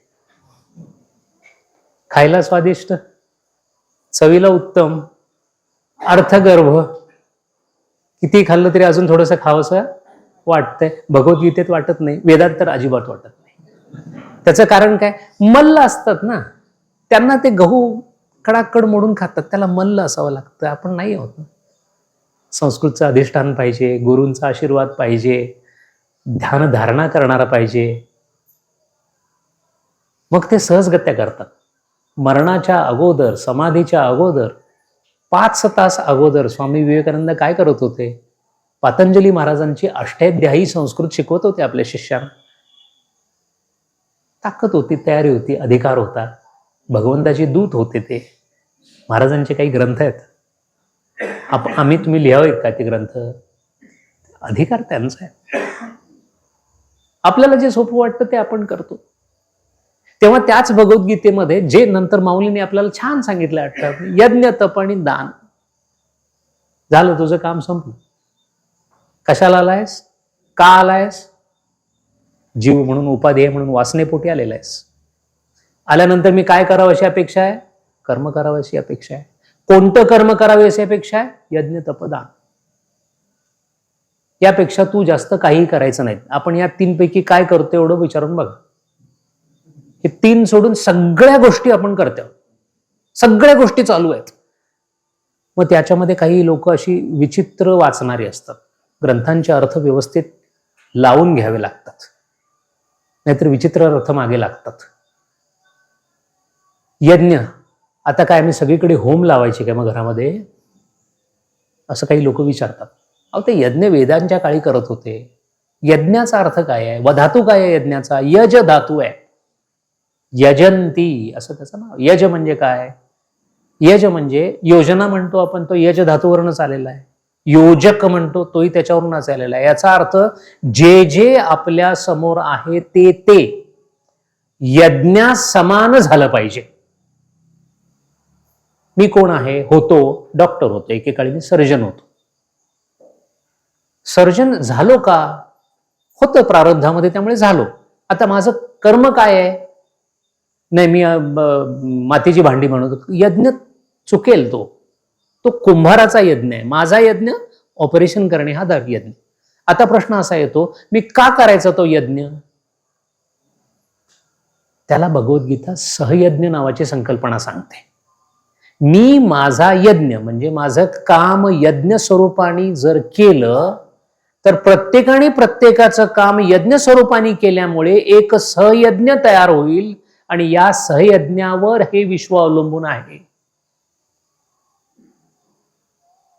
मी दुधाचा धंदा करतो आणि वाटेत ओढ्याजवळ थांबतो, हा यज्ञ होऊ शकत नाही. आता प्रश्न त्याचा असा होतो की त्याला फार मर्यादित दृष्टिकोनात असं दिसतं की मी केलं ते काही फारसं चुकीचं नाही, पण त्याचं चक्रवाढ व्याज पुढे वाढत जातं. याचाच अर्थ मी कर्म करत असताना प्रत्येक कर्म हे यज्ञ समजून केलं पाहिजे. यज्ञ म्हणजे कर्तव्याच्या भावनेनी, मी केलेल्या कर्मानी, त्या कर्माशी संबंधित असणाऱ्या पूर्व अस्तित्वात असणाऱ्या आणि भविष्यकालीन असंख्य जीवांना, केवळ मनुष्याला नव्हे असंख्य जीवांना कल्याणप्रद व्हावं अशी त्याची इच्छा असल्यामुळे हे मडकं तो त्याच्यासाठी वापरतो. ही भावना यज्ञामागे असावी लागते. एवढ्या भावनेने जर आपण आपलं काम केलं, घरी जेवण बनवतो आपण, कशासाठी बनवतो? काहींच्या ठिकाणी त्याचं उत्तर असं आहे, गिळायला. बऱ्याच ठिकाणी आपण हा शब्द ऐकतो. माझी आई कधी कधी चिडली, अशिक्षित होती, चिडली की म्हणायची ये गिळायला. अन्न हे पूर्ण ब्रह्म समर्थ सांगतात आणि ही मला ब्रह्म गिळायला सांगत होती. असं का होतं? तर प्रचंड चिडचिड. आत्ता बाहेरून आली आणि आता मला जेवण करायचं आणि तोपर्यंत यांना कॉफी यावे, तोपर्यंत यांना चाय. समोर दिलेलं माझं जे काम आहे ते त्यांनी त्याचा सत्कार करावा, त्यांनी त्याला चांगलं म्हणावं म्हणून नव्हे. ते कर्म आहे माझं. ते कर्म त्या भावनेने, आणि कर्म हे नेहमी एकाच भावनेने करावं, त्याला त्यागाची भावना असं म्हणतात. काय त्याग करायचा? मेरा मुझमें कुछ नहीं, जो कछु है तेरा, तेरा तुझको सौंप दूं, क्या लागे है मेरा. साई से सब होत है, बंदे से कछु नहीं. साई से सब होत है, बंदे से कछु नहीं. कहो कही कुछ किया तो तुम ही थे मनमाही. या भावनेनी कर्म झालं पाहिजे, त्यावेळेला त्याला यज्ञाचा दर्जा येतो. म्हणून जीवानी काय केलं पाहिजे? कर्म केलं पाहिजे. कसं केलं पाहिजे? यज्ञाच्या भूमिकेमधून केलं पाहिजे. आता हळूहळू अध्यात्म आणि जीवन मधला आणि हा शब्द हळूहळू पुसत चाललाय. जीवन अध्यात्मामध्ये बदलत चाललंय. हे यज्ञ झालं. हे यज्ञ करताना आणखीन काही गोष्टींची गरज आहे. कोणत्या गोष्टींची गरज आहे? प्रत्येक यज्ञ हा सुखावह असेल असं नाही. साधापणे एक उदाहरण घेऊया. खूप हुशार असे डॉक्टर अमेरिकेला, कॅनडाला जातात, कॅनडामध्ये जातात काहीतरी चांगलं जॉब मिळावं म्हणून, आणि ते सरकार आपल्या क्वालिफिकेशनला काही मान्यता देत नाही. आणि मग ती लोक काय करतात, तर कार्डिओलॉजिस्ट इथं होता, तिथं मात्र तो टॅक्सी ड्रायव्हरचं काम करतो. या घटना घडलेल्या आहेत, मी पाहिलेलं पण आहे. आता काय झालं बघा, तो टॅक्सी चालवतो पण आहे कोण? कार्डिओलॉजिस्ट आहे. असं का झालं? पूर्वजन्मामध्ये जे जे काही केलं असेल त्याची परिणिती म्हणून प्रारब्धवशामध्ये तो आला, ती भूमिका आली. भूमिका आता काय आली? टॅक्सी ड्रायव्हरची. मी कोण आहे? कार्डिओलॉजिस्ट आहे. वाईट वाटेल की नाही? दुःख होईल की नाही? मग मी यज्ञ कसा करणार? जो दुःखी आहे तो यज्ञ करू शकत नाही. यज्ञ ही सुखानं करण्याची गोष्ट आहे, त्यागाच्या भावनेतून करण्याची गोष्ट आहे. मग जसं असेल तसं त्या परिस्थितीमध्ये जे मला काय काम पडलेलं आहे ते सुद्धा मी त्याच त्यागाच्या भावाने करेन. हे करण्यासाठी जे स्वतःला कष्ट करावे लागतात त्याला तप असं म्हणतात. इंग्रजीमध्ये त्याला ऑस्टेरिटी असा शब्द नाव. तप म्हणजे तापणे. तप्त नावाचा शब्द आहे. जिथे अग्नीचा स्पर्श होतो त्याला तप असं म्हणतात. एखादा कालिदासांची कथा आपल्याला किंवा रामचरित मानस लिहिणारे आपले तुलसीदासांची कथा सगळ्यांना माहिती आहे. त्यांचा पूर्वार्ध सगळ्यांना माहिती आहे. पत्नीला भेटण्यासाठी म्हणून गेले होते. पत्नीला भेटण्याची अनिवार्य इच्छा झाली म्हणून काय काय केलं? रात्री बाहेर पडले. त्या काळची रात्र, अंधारात निबिड जंगलातनं गेले. पाण्यातनं पलीकडे जायला गेले, लाकडावर पाय ठेवून. नंतर लक्षात आलं लाकूड नाही, मगर होती. पण पत्नीला भेटायचं होतं. जवळ पोहोचले तर लक्षात आली की पत्नी शयन कक्षामध्ये वर झोपलेली आहे. सासऱ्यांना कळता कामा नाही मी आलो ते, बरं दिसत नाही म्हणून एक दोर लटकत होता, त्याला पकडून वर गेले. नंतर लक्षात आलं तो साप होता. पण साप लक्षात आला नाही, कारण काय? कामाग्नी. नाव काय आहे? अग्नी. जो एखादी गोष्ट विचार करण्यासाठी किंवा कृतीसाठी आपल्याला कार्यान्वित करते, ती आग जी आहे ना, ते अग्नीचं काम आहे. तप म्हणजे तेच आग आहे जी आपल्याला अतिशय अवघड परिस्थितीमध्ये चांगलं काम करायला सांगते. मला कितीही कष्ट झाले तरी हरकत नाही. आई असा विचार करते का भयंकर वेदना होणार आहेत प्रसूतीच्या? माहिती असतं तिला. पैलटकरणी असतं तर घाबरलेली असते. मी डिलिव्हरी केलेली आहे त्यामुळे मला माहिती आहे. अगदी जशा काळा सुरू होतात त्यावेळेला दोन्ही असतं. बाळ येणार याचा आनंदी असतो, वेदना होणार याचं दुःखही असतं, सगळं असतं. पण तप करते की नाही? कशासाठी करते? ते फळ गोड आहे.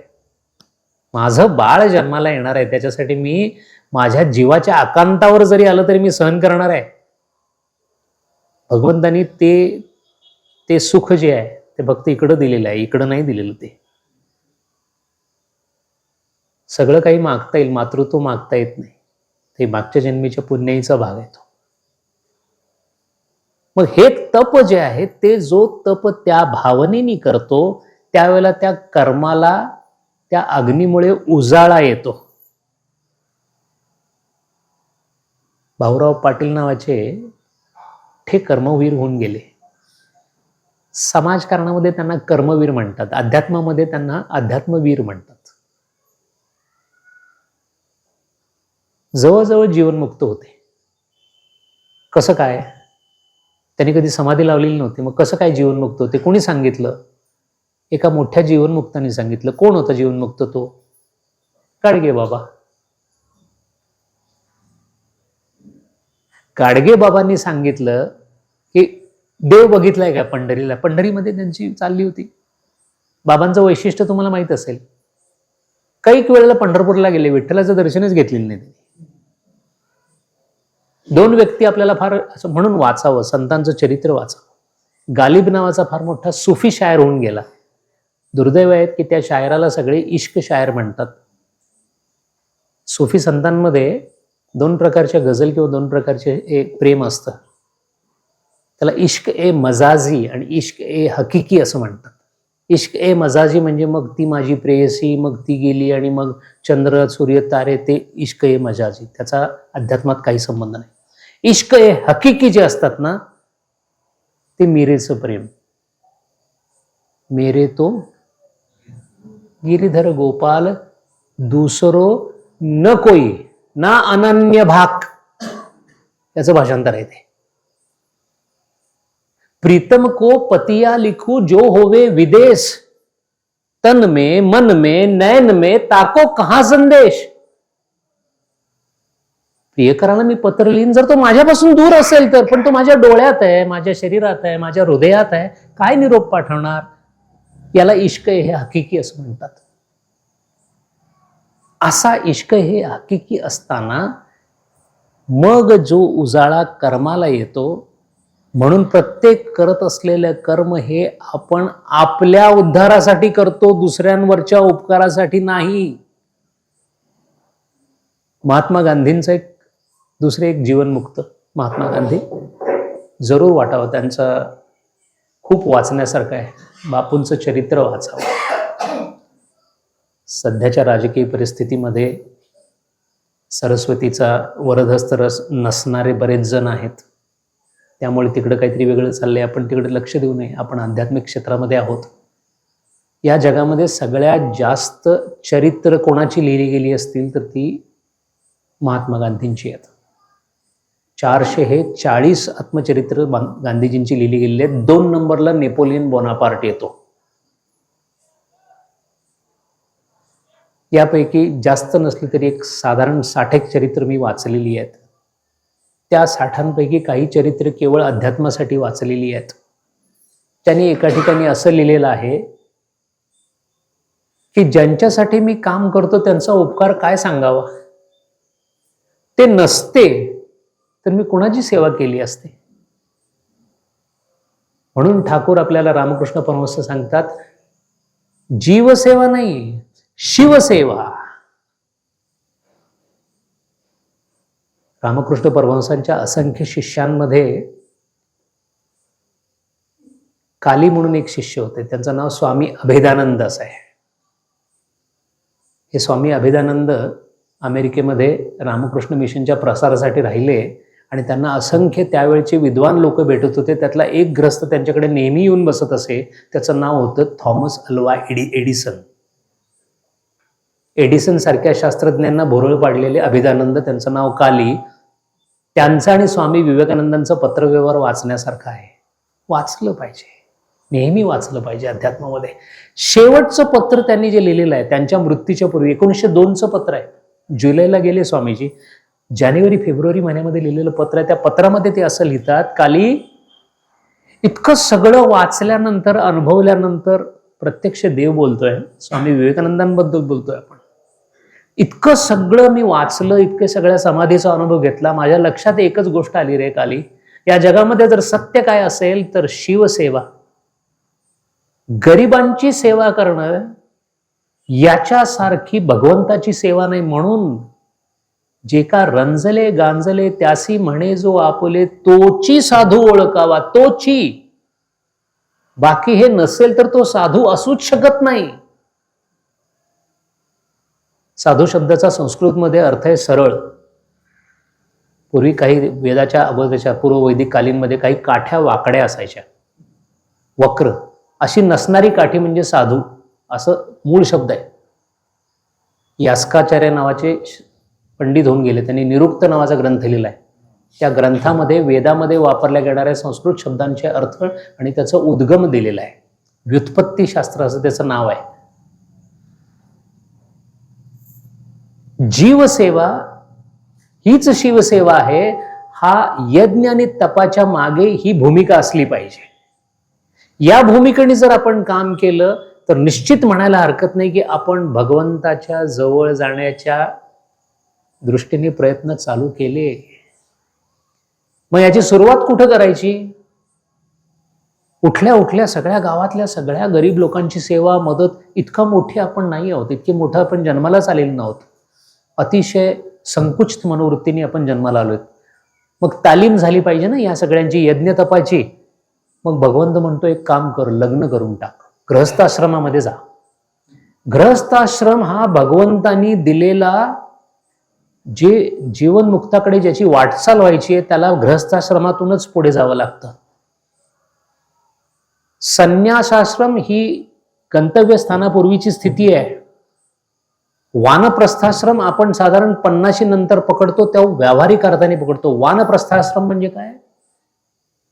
प्रस्थानम वनप्रती, वन या शब्दाचा व्युत्पत्तीशास्त्राने अर्थ बघितला तर जिथे परमार्थाची, परमात्म्याची ओळख होते त्या क्षेत्राला वन असं म्हणतात.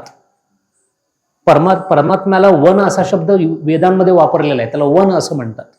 वानप्रस्थाश्रम म्हणजे परमात्म्याची ओळख करून घेण्याच्या प्रांतामध्ये असणारा, त्याच्यासाठी काही जन्म जावे लागतात. मग वानप्रस्थाची तयारी करायची म्हणून गृहस्थाश्रम दिलेला आहे. गृहस्थाश्रमामध्ये आपल्याला ही जीवसेवा करायला मिळते. मी विचार करत असलेला विचार कर्म आहे, विचाराला कर्म म्हणतात, हे आपल्या लक्षात येत नाही. हाताने केलेलं, पायाने केलेलं, डोळ्यांनी केलेलं ते कर्म आहेच. विचार हे सगळ्यात मोठं कर्म आहे. त्यामुळे प्रत्येक विचार हा जर यज्ञ तपानी युक्त असेल तरच तो कर्म जसं भगवंताला हवं तसं झालं म्हणायला हरकत नाही. मग कसं ओळखायचं की मी केलेला विचार किंवा मी केलेलं कर्म हे भगवंताला स्वीकृत आहे की नाही? कारण भगवंत ते स्वीकारतो असं कोणी सांगितलंय? माऊलींनी सांगितलंय. स्वकर्म कुसुमांची वीरा तोषा लागी, असं स्वामी माऊलीचं वचन आहे. मग स्वकर्माची कुसुम द्यायची आहेत, त्याला फुलं द्यायची आहेत त्याच्या पायावर ना, त्याची आठवण राहावी म्हणून तर रोज सकाळी पूजा करायची असते. आपण जेव्हा अर्घ्य किंवा फुलं वाहतो त्यावेळेला मनामध्ये तसा विचार ठेवायचा असतो की ही जशी फुलं आहेत तशी माझ्या कर्माची फुलं हे भगवंता, ही पूजा झाल्यानंतरचे जे 23 तास आहेत त्यावेळेला मी तुला वाहीन. मग माझं यज्ञ आणि तप व्यवस्थित झालं आहे की नाही हे कसं शोधायचं? तर त्याच्यासाठी एक सोपा उपाय आपल्याला संतांनी सांगितलेला आहे. तू जे जे करशील ते जर दुसऱ्यांसाठी असेल तर ते यज्ञ तपाच्या लायकीचं आहे असं तू समज. स्वार्थ जिथे आहे, हे कळत नाही म्हणून संत परत परत सांगतात. नरसिंह मेहता महाराज आले. नरसिंह मेहता महाराज मंगळसूत्र घालत असत. गुलाब महाराजांचं नाव आपण सगळ्यांनी ऐकलं असेल कदाचित. ज्ञानेश्वर महाराजांना तात म्हणत असत, वडील म्हणत असत, स्वतःला ज्ञानेश्वर कन्या संबोधत असत. अतिशय उच्च दर्जाचे योगी होते, दिव्य चक्षु होते. आपल्यासारखे डोळे नव्हतेच त्यांचे आपल्यासारखे डोळे, त्यांचे डोळे वेगळेच होते. आपण एवढे पुण्यवान नाही की आपल्याला हे दिसू नये आणि ते दिसावं. आपल्याला हे दिसतंय ते दिसत नाही ना, त्यामुळे आपण आंधळे आहोत. त्यांना चक्षु होता, ते म्हणून त्यांना दिव्य चक्षु म्हणतात. हे नरसिंह मेहता महाराज मंगळसूत्र घालायचे आणि त्यांनी फार सुंदर भजन, ते महात्मा गांधींना इतकं भावलं. वैष्णव जन तो तेने कहिये, पीर पराई जाने रे. त्या गुजरातीमध्ये जन्माला आले नरसिंह मेहता महाराज आणि इकडे आपल्या देहूकडे तुकाराम महाराज. दोघांनी काय सांगितलं बघा, एकाच सुरात एकच ओळतीच सांगितलं. जे का रंजले गांजले त्यासी म्हणे जो आपुले त्याची तुची, तेच तिथं सांगितलं. याचा अर्थ संतांना एकाच सत्यात, एकम सत्य विप्र बहुधा वदंती. तेव्हा जेव्हा काही करू आपण तेव्हा लक्षात ठेवायचं, का बोललो मी इथे, मी का वक्ता म्हणून आलोय. मूर्खपणाचा विचार असेल तर असा विचार करा, एवढी सगळी लोक थांबली माझ्यासाठी, असं मोरपीस फिरल्यासारखं वाटतं ना. महाराज बोलणार आणि महाराजांची विद्वत्ता काय, काहीतरी सांगितलं त्यांनी, ते एवढं मोठं मोठं मोठं मोठं असं काहीतरी त्यांनी हे पण केले आणि ते पण केले, असं एकदम छान वाटायला लागतं. असं झालं की समजायचं गडबड झालेली आहे. काय काय याच्यामध्ये ताकद आणि अक्कल असेल. मागून जर बटन बंद करायचं ठरवलं, हीच लोक याला उचलून तिकडे कुठेतरी ठेवून येतील की नाही मला सांगा बघू. हा मान याचा नाहीये.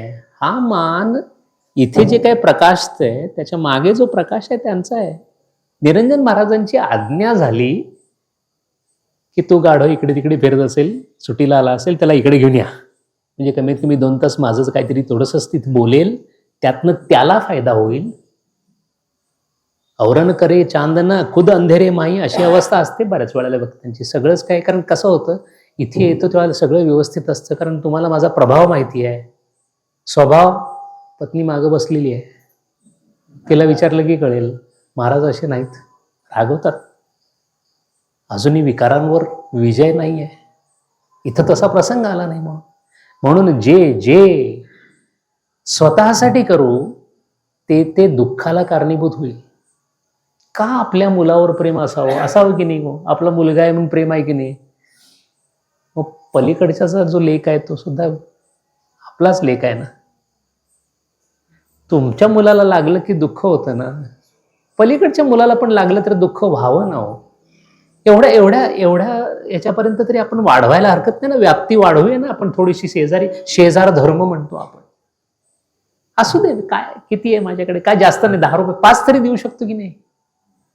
10 देऊन उपाशी राहण्या इतपत अजून संस्कृती नाहीये. प्रकृती लेवलला तरी ही विकृती जी आहे ना त्याची माझ्याकडं, तिथून तरी सुटका होऊ दे. मग हे कसं होणार? विचार बदलत नाहीत. का बदलत नाहीत? वासना तशा होत्या पूर्वी, पुन्हा तसेच विचार, पुन्हा कोणाला तरी लुटावं. मग या सगळ्यातून बाहेर कसं पडायचं? ह्या आजारातून बाहेर कसं पडायचं? मग या दवाखान्यात यायला लागतं. त्याचं कारण काय? कितीही काळं बरबटलेलं आणि कसंही मूल असू दे, आई आहे,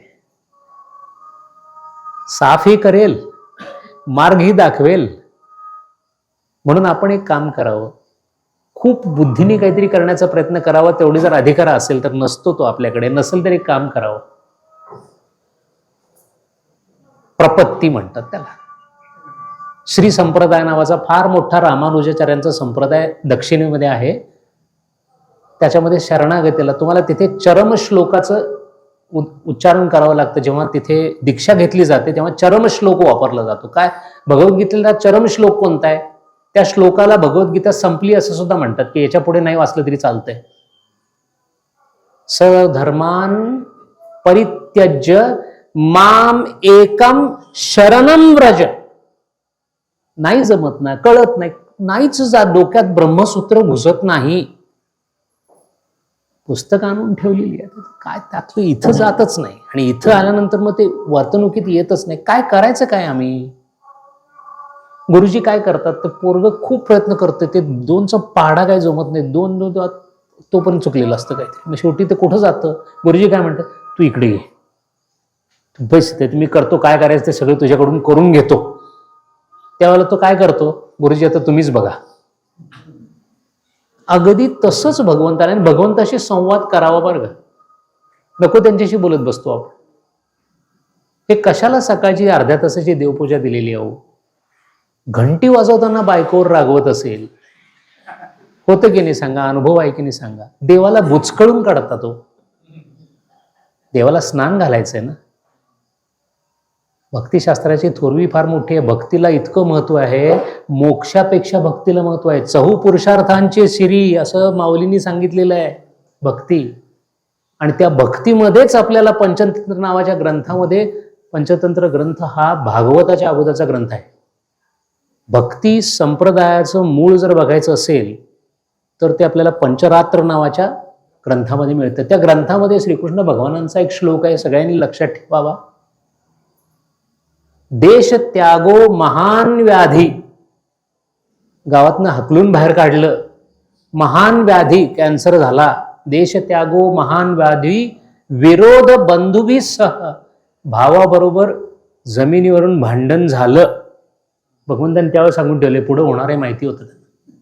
देश त्यागो महान व्याधी विरोध बंधुभी सह अपमान धनहानी इति मम अनुग्रह लक्षणम.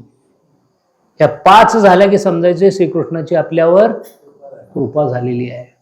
आता आपण रडू का? भावानी फसवलं, भगवंतानी जवळ घेतलं, पैसे गेले, भगवंत म्हणतो मला अजून जवळ ये. अपमान झाला. अपमान कशासाठी होतो? अपमान वाटतो कशासाठी? अहंकार दुखावला गेला. लग्नाला गेलो, कोण आम्हाला आत बोलवायलाच नाही, असतं की नाही? विहीनबाईंचं रुसणं नावाचा प्रकार आहेच ना आपल्याकडे. त्यांना कळतं ते कोणत्या बरोबर वेळेला रुसायचं, त्यांना कळालेलं असतं. कशासाठी चालेल? मी. ननंदेचं काय असतं गडबड?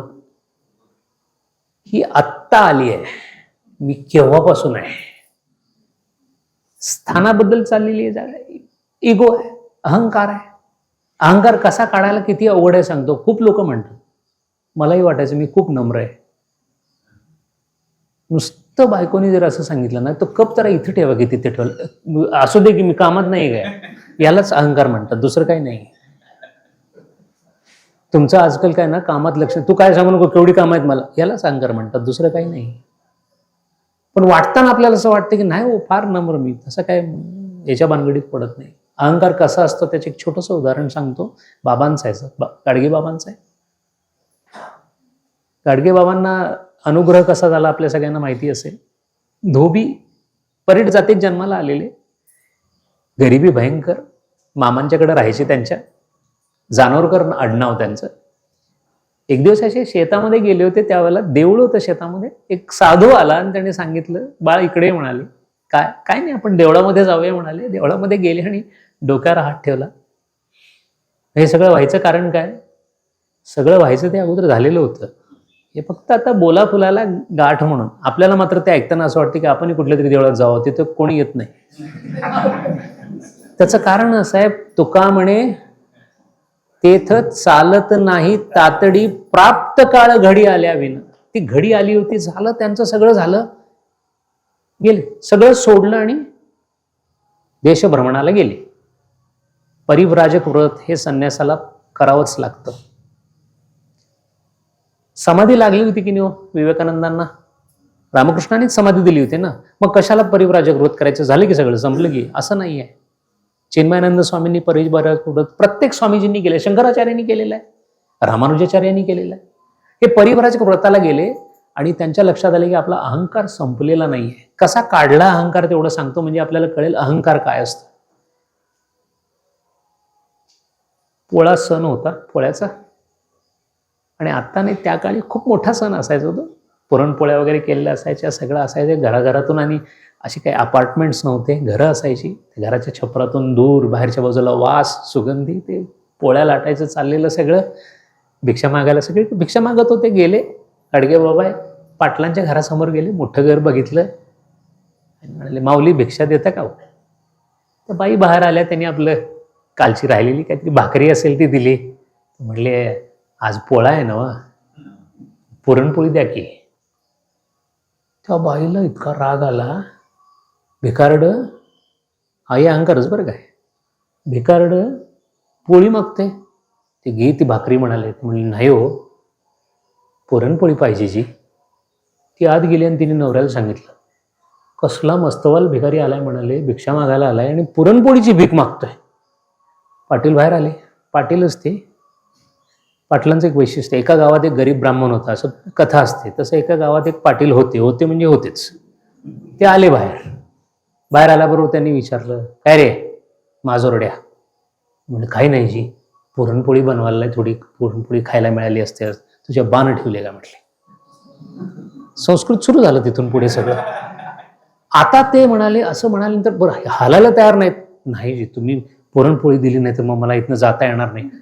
त्यांचा जो राग अनावर झाला, त्यांनी तिथं पडलेला चाबूक घेतला आणि चाबकाने फोडून काढलं. पाठीची लखतर लोंबत होती बाबा गाडगे बाबांची.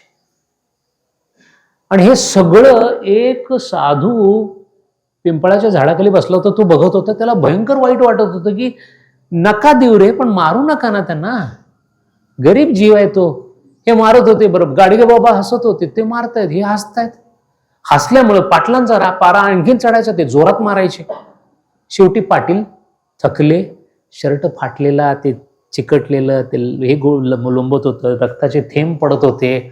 आणि मग ते गेले म्हटल्यानंतर मग काहीच मिळालं नाही, गेले पाडगे बाबा. त्या पिंपळाच्या झाडाखाली बसले आणि तू साधू म्हणाला, अरे बाबा एवढं मारत होते, का मार खात होतास रे तू? ते म्हणाले, तुम्हाला कळायचं नाही. ते म्हणाले, काय? अहंकार विक्रीला काढला होता म्हटले. एवढी किंमत त्याला द्यायला लागली बघा, काय ते महाग आहे. याला अहंकार म्हणतात. म्हणून कर्म करणं का अवघड आहे, बोलणं सोपं आहे. यज्ञ तप या दोन गोष्टी झाल्या, तिसरं आहे दान. इथं गाडी सगळ्यांचीच अडते. मठाला दान जरी द्या म्हटलं तरी पहिल्यांदा सगळं बघायचं, बँक अकाउंट हे ते, त्यातलं वरचं काय एवढंसं निघेल हातामध्ये, ते पण कसं, कुठे लिहितं सर नाव आमचं? मग शकुंतलाबाई अमुक अमुक यांच्या स्मरणार्थ पतंगराव पाटील, ती एवढीच असते बरं का, ते तेवढेच दिलेलं असते, ते त्याच्यात एवढं सगळं भरलेलं असतं. अशा पद्धतीने ते सगळं भरतात. दान कसं द्यावं, अहंकार कसा काढावा, एक उदाहरण सांगितलं. दान कसं द्यावं याचं एक उदाहरण सांगितलं. तुलसीदास महाराज ज्या वेळेला होते त्यावेळेला रहीम नावाचे संत होते. रहीमांचं पूर्ण नाव अब्दुल रहीम खान खाना असं त्यांचं नाव होतं. सरदार होते ते बरं का, पण अतिशय तीव्र कृष्ण भक्ती, प्रत्यक्ष कृष्णाशी संवाद करणारे रहीम होते. खूप उच्च अधिकार आणि कृष्ण भक्तीत डुंबलेले मुसलमान माणूस. आणि हे मुसलमान, ख्रिश्चन, अमुक तमुक हे व्यावहारिक सत्तेतलं आहे बरं का. सगळ्यांना दोनच कान आहेत. सगळ्या धर्मातल्या लोकांना 2 हात आणि 2 कान 2 डोळे आहेत, बाकी काही नाही आहे. ते त्यांच्याकडे नेहमी जायचे. रहिमांचं वैशिष्ट्य असं होतं की त्यांना खूप चांगला पगार आणि ते सगळं मिळायचं काहीतरी राजाकडून. ते काय करायचे, रोज सकाळी उभा राहायचे आणि जो येईल त्याला दान द्यायचं. ते काय मोती असो, धान्य असो, नुसतं दानच करत असायचे ते. आणि सारखं दान करताना असं वर बघायचे ते. तुलसीदास तिकडून जात होते. तुलसीदासांना माहिती होतं रहीम काय आहे. ती खून जी आहे ना, आपला काय प्रश्न होतो, तू कहता मैं कहता आखन की देखी, तू कहता लेखन की बाती, तेरा मेरा मनवा कैसे एक होई रे. संतांचा ना आपला फरक आहे. मैं कहता आखन की देखी, तुकाराम महाराज काय सांगतायत, बघितलं ते सांगतायत, आम्ही वाचलेलं सांगतोय, एवढाच फरक आहे. पण हे दोघंही आखन की देखीवाले होते, त्यामुळे त्यांना लक्षात आलं काय आहे, रहीम चीज आहे. रहीमांना माहिती होतं, पण तरी सुद्धा तुलसीदासांनी थोडीशी खोड काढायची म्हणून गमतीने विचारलं. त्यांना विचारलं, हे काय वर बघतोस खाली देतोस. रहीमांच्याही लक्षात आलं थोडी गंमत करतात, म्हणून त्यांनी उत्तर दिलं, देनहार तो वो है देत से दिन रैन, लोग भरम ना करे तासो नीचे नैन. लोकांना वाटू नये मी दिलं म्हणून मी वर बघतोय, देणारा तो आहे. ज्यांनी हे दिलं त्याच्या खिशातलं कोण देईल. साधा विचार आहे. लक्ष्मी आपल्याकडे काय येते त्याचं एक छोटस आपल्याला हे सांगतो. धर्माच्या दृष्टीने भगवंताच्या कृपेने मला खूप लक्ष्मीचा वरदहस्त आहे. मग सुरुवातीला मला असं वाटायचं की काही वेगळीच बुद्धी आहे आपल्याकडे, हुशार फार कमी लोक आहेत, त्यात माझा नंबर येतो. त्यामुळे माझ्याकडे, आणि मी ते ज्या पद्धतीने मॅनेज करतो किंवा जी माझी लिडरशिप आहे, जे माझं अमुक तमुक, ते सगळं एक वाढोळ वय असतं अध्यात्मामध्ये. कोणाकोणाचं 60 वर्षी पण असतं, पण सुरुवातीला असतं. पुढे थोडंसं वाचन केलं की लक्षात यायला लागतं की त्यातलं काहीच नाही आहे आपलं. मग आलं कसं माझ्याकडे, माझ्या अकाउंटला आलं कसं, ते 2 गोष्टीचे त्याचं उत्तर आहे. एक, उदरनिर्वाह हे करण्यासाठी कर्म करावं लागतं आणि त्या कर्मानुसार 3च गोष्टी आहेत, अन्न, वस्त्र आणि निवारा. किती असावा, संन्यासाला किती असतो. कौपिन पंचकम नावाचं शंकराचार्यांचं सूत्र आहे. कौपिन पंचक म्हणजे ते म्हणतात की या जगातला सगळ्यात श्रीमंत आणि सुखी माणूस कोण, तर त्यांनी फक्त कमरेची लंगोटी ठेवलेली आहे. तो झाड निवारा, कौपिन वस्त्र आणि भिक्षा हे अन्न. तो सगळ्यात, कारण का इच्छा काही नाही. चाह मिटी चिंता मिटी मनवा बेपरवाह, चाह मिटी चिंता मिटी मनवा बेपरवाह, जिनको कछु नहीं चाहिए वही शहनशाह. कबीर महाराजांचं वचन आहे. जेव्हा एखादी गोष्ट आपण देत असतो तेव्हा हे लक्षात आलं पाहिजे की माझ्याकडे ती लक्ष्मी माझ्या गरजेपेक्षा जास्त आली. मला घड्याळ लागतं, मग कारण वेळ कळाली तर मी जाऊ शकतो, 150 रुपये देत. आणि 1 कोटीचं घड्याळ आहे. आता काय करायचं? दोन्ही माझ्याकडे मार्ग मोकळे आहेत. कारण क्रियमान स्वातंत्र्य आहे, प्रारब्ध स्वातंत्र्य नाही आहे, क्रियमान स्वातंत्र्य आहे. मला 1 करोड रुपयाचं घड्याळ घेण्याची ताकद यावी असं माझं प्रारब्ध आहे, पण घ्यायचं का नाही हे माझं क्रियमान आहे. पुष्कळ बायका म्हणतात, काय झालं, कशाला बाईच्या जन्माला आलो? प्रारब्ध वशामध्ये. पण स्त्री होऊन काय करायचं? थोरल्या बहिणाबाई ज्या होत्या आणि धाकल्या बहिणाबाई, थोरल्या बहिणाबाई म्हणतो तुकाराम महाराजांच्या शिष्य, त्यांचे पती खूप त्रास द्यायचे त्यांना आणि अतिशय श्रेष्ठ दर्जाच्या योगिनी होत्या. बहिणाबाईंनी आपले स्वतःचे 9 जन्म पोथीमध्ये सांगितलेले आहेत, वाचून पहा. दुर्दैवाने त्यांची पोथी फारशी कुठे मिळत नाही. जस्टिन ॲबट नावाचा अमेरिकेतला एक माणूस आहे, त्यांनी लिहिलेले स्वामी बहिणाबाईंचा ग्रंथ मला वाचावा लागला, कारण त्यांच्यावर कोणी लिहित नाही. त्या बहिणाबाईंनी असा विचार नाही केला की रोज मला हे त्रास देतात, हे भगवंता हे काय चाललंय, मी तुझी पूजा करण्यासाठी थांबणार होते. त्यांनी तसं नाही केलं. भगवंताची पूजाही चालू ठेवली आणि हे प्रारब्ध वशात म्हणून स्वीकारलं. तेव्हा प्रारब्ध वशामध्ये जे आलं ते आलं. आता माझ्याकडे पैसे आले, प्रारब्ध वशाने आले. नाही आले, मी निर्धन आहे, प्रारब्ध वशामध्ये आहे. चालत नाही, ग्रंथ कळत नाहीत, प्रारब्ध वशामध्ये आहे. सत्वगुण नाही आहे, सत्वगुण नसेल तर ग्रंथांची कृपा होत नाही, हरकत नाही, प्रारब्ध वशामध्ये आहे. मग जे आहे त्याच्यामध्ये आपण घरी कोंड्याचा मांडा करतो की नाही? आहे कोंडा, मांडा करू त्याचा. तसं अध्यात्मामध्ये सुद्धा कोंडा आहे की पीठ आलंय, काय आलंय, आपण बघून घ्यावं, तपासून घ्या की त्याने सत्वगुण आलेला आहे. मग ग्रंथांचा अभ्यास करा. नाही खूपच सत्वगुण आहे, ध्यानाला बसा. तमोगुण खूप आहे, रजोगुण वाढवा. झोपू नको, उठून बैस. झोपू नको, उठून बैस म्हणजे तमोगुण जातो, रजोगुण येतो. कारण का? तम गेल्याशिवाय रज नाही, आणि मग रज गेल्यावर सत्व येणार आहे. आपल्याकडे काय आहे आपण तपासून बघायचं. सांख्यांनी तत्वज्ञान सांगितलेलं आहे, 3 गुण बघून घ्या.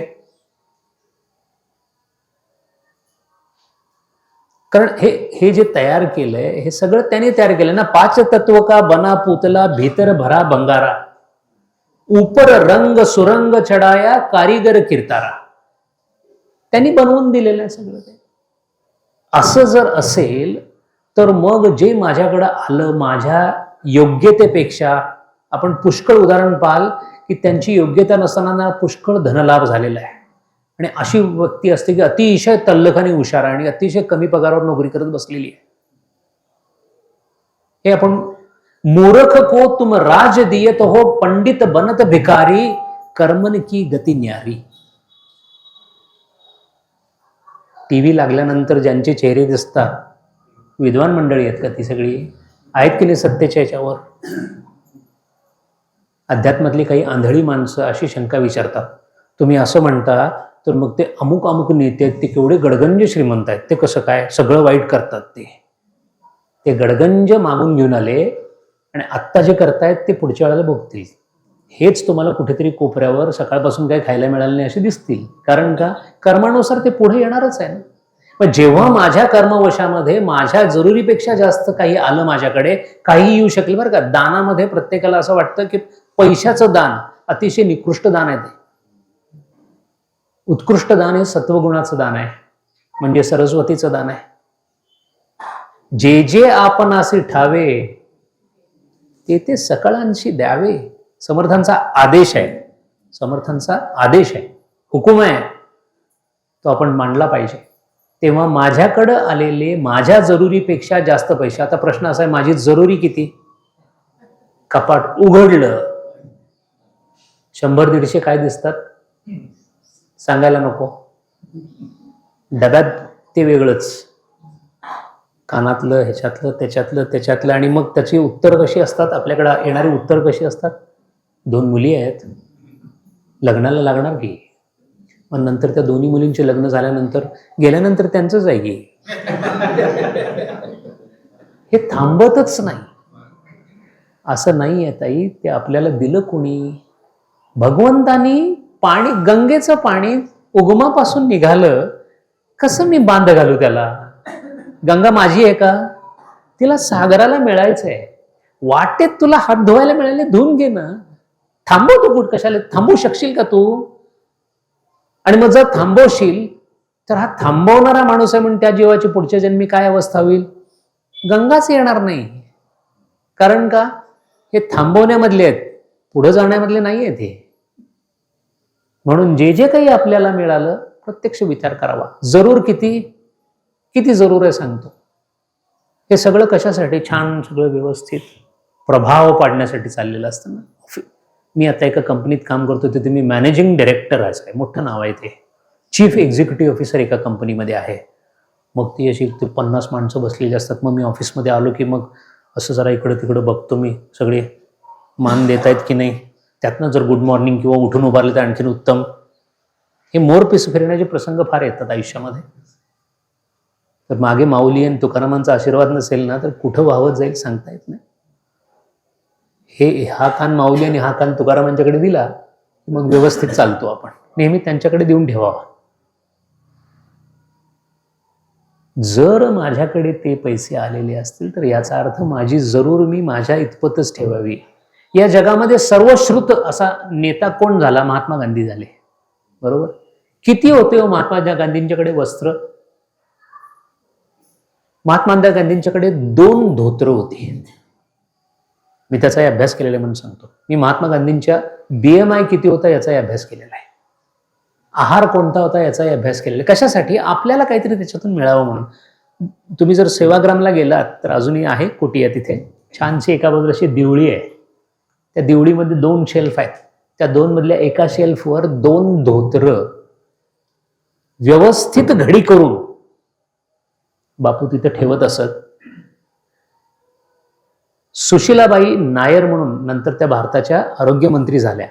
या सुशीलाबाईंनी लिहून ठेवलंय की बापूंचं धोतर, बापूंच्या धोतर घेतलेल्या वस्त्र खरेदी केलेल्या 5व्या वर्षी सुद्धा आत्ता आणलं दुकानातनं इतकं स्वच्छ असायचं. 2च वस्त्र होती. मग 2 वस्त्र होती आणि जवळजवळ अर्धनग्न अवस्थेत होता. त्याची कीर्ती कुठं कुठं गेली. आणि आम्ही 150 ठेवून पलीकडच्याला सुद्धा माहित नसतं इथं राहतो. याचा अर्थ मी माझी गरज स्वतः ठरवली पाहिजे असावं. स्त्री आहे, समर्थाने सांगितलंय सुवर्ण असावे घरी असं सांगितलेलं आहे समर्थाने, तेवढंच असावं. पण इतका पैसे मिळालेले आहेत मी भरपूर सुवर्ण घेऊ शकतो. मग ते सुवर्णासाठी दिलेले नाहीत भगवंतानी. काय करावं? लोककल्याण. विहीर काढावी, देऊन टाकावी, देऊळ बांधावं, 10 लोक येतील. आणि याच्यापेक्षा उच्च दर्जाचं दान करायचं असेल, शिकणार सरस्वतीची आराधना करणारे विद्यार्थी आहेत, सत्वगुणाचं दान आहे. मी का दान करणार होतो पण आमच्याकडे खायला नाही आहे. भगवंतानी कुणालाही भिकारी बनवून पाठवलेलं नाही. बुद्धी आहे की नाही? आहे. सांगत सूट, सांग बोल, श्रीसूक्त समजावून सांग, पुरुष सूक्त समजावून सांग. आणि हे सगळं धान्य असं भिरकावून दिलेलं असतं. त्यातला एक तरी दाना कुठेतरी कुठून तरी ज्ञानेश्वरी आली की नाही घरी आपल्या? कोणीतरी दिली. पंढरीला गेलो त्यावेळेला मिळाली. आमचे वडील गेले त्याच्यानंतर मग ह्या भावाला दिली. ती आली त्याचा परिणाम होतो की नाही? म्हणून आपण जे जे आपल्याकडे आहे पहिल्यांदा विचार करावा माझ्याकडे काय आहे. नाही माझ्याकडे जरुरीपेक्षा जास्त पैसे आहेत. याचा अर्थ भगवंतानी हे कोणाला तरी कोणाला द्यावं असा विचार करतो आपण. त्यावेळेला भगवंतानी ठरवून ठेवलेलं असतं की याच्या हातातून मी त्याला देणार आहे. ज्या कंपनीमध्ये मी काम करतो तिथे 400 लोक काम करतात. तर माझे मालक ते आता मला भावासारखे आहेत. त्यांचा ग्रंथांचा अभ्यास नाही पण ऐकतात खूप ते माझ्याकडून. आणि आम्ही ते सगळं आमच्या कंपनीमध्ये वापरतो. ही सगळी तत्व वापरतो. सगळ्या मुलांना आपल्या मुलांसारखं वावरतो, कुटुंबासारखे राहतो. एकमेव कंपनी आहे जिथे नफ्याचा अर्धा भाग सगळ्यांना वाटला जातो.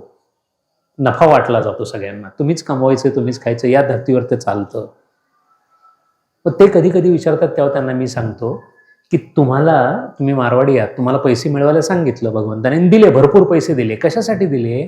ही जी 300 घरं आहेत ना, या 300 घरांच्या सगळ्याची सोय व्यवस्था भगवंताला करायची होती. तो शोधत होता की हे कोणाच्या नावावर पावती टाकावी. मग तुम्ही दिसलात, मग त्याला असं वाटलं की बरा दिसतोय ग्रस्त, मागच्या जन्मामध्ये काही चांगले विचार केलेले आहेत, मग हे त्याला दिलं की ठीक आहे बाबा, हे तुझ्याकडे एवढं येईल ते ह्या सगळ्यांना तू देऊन टाक.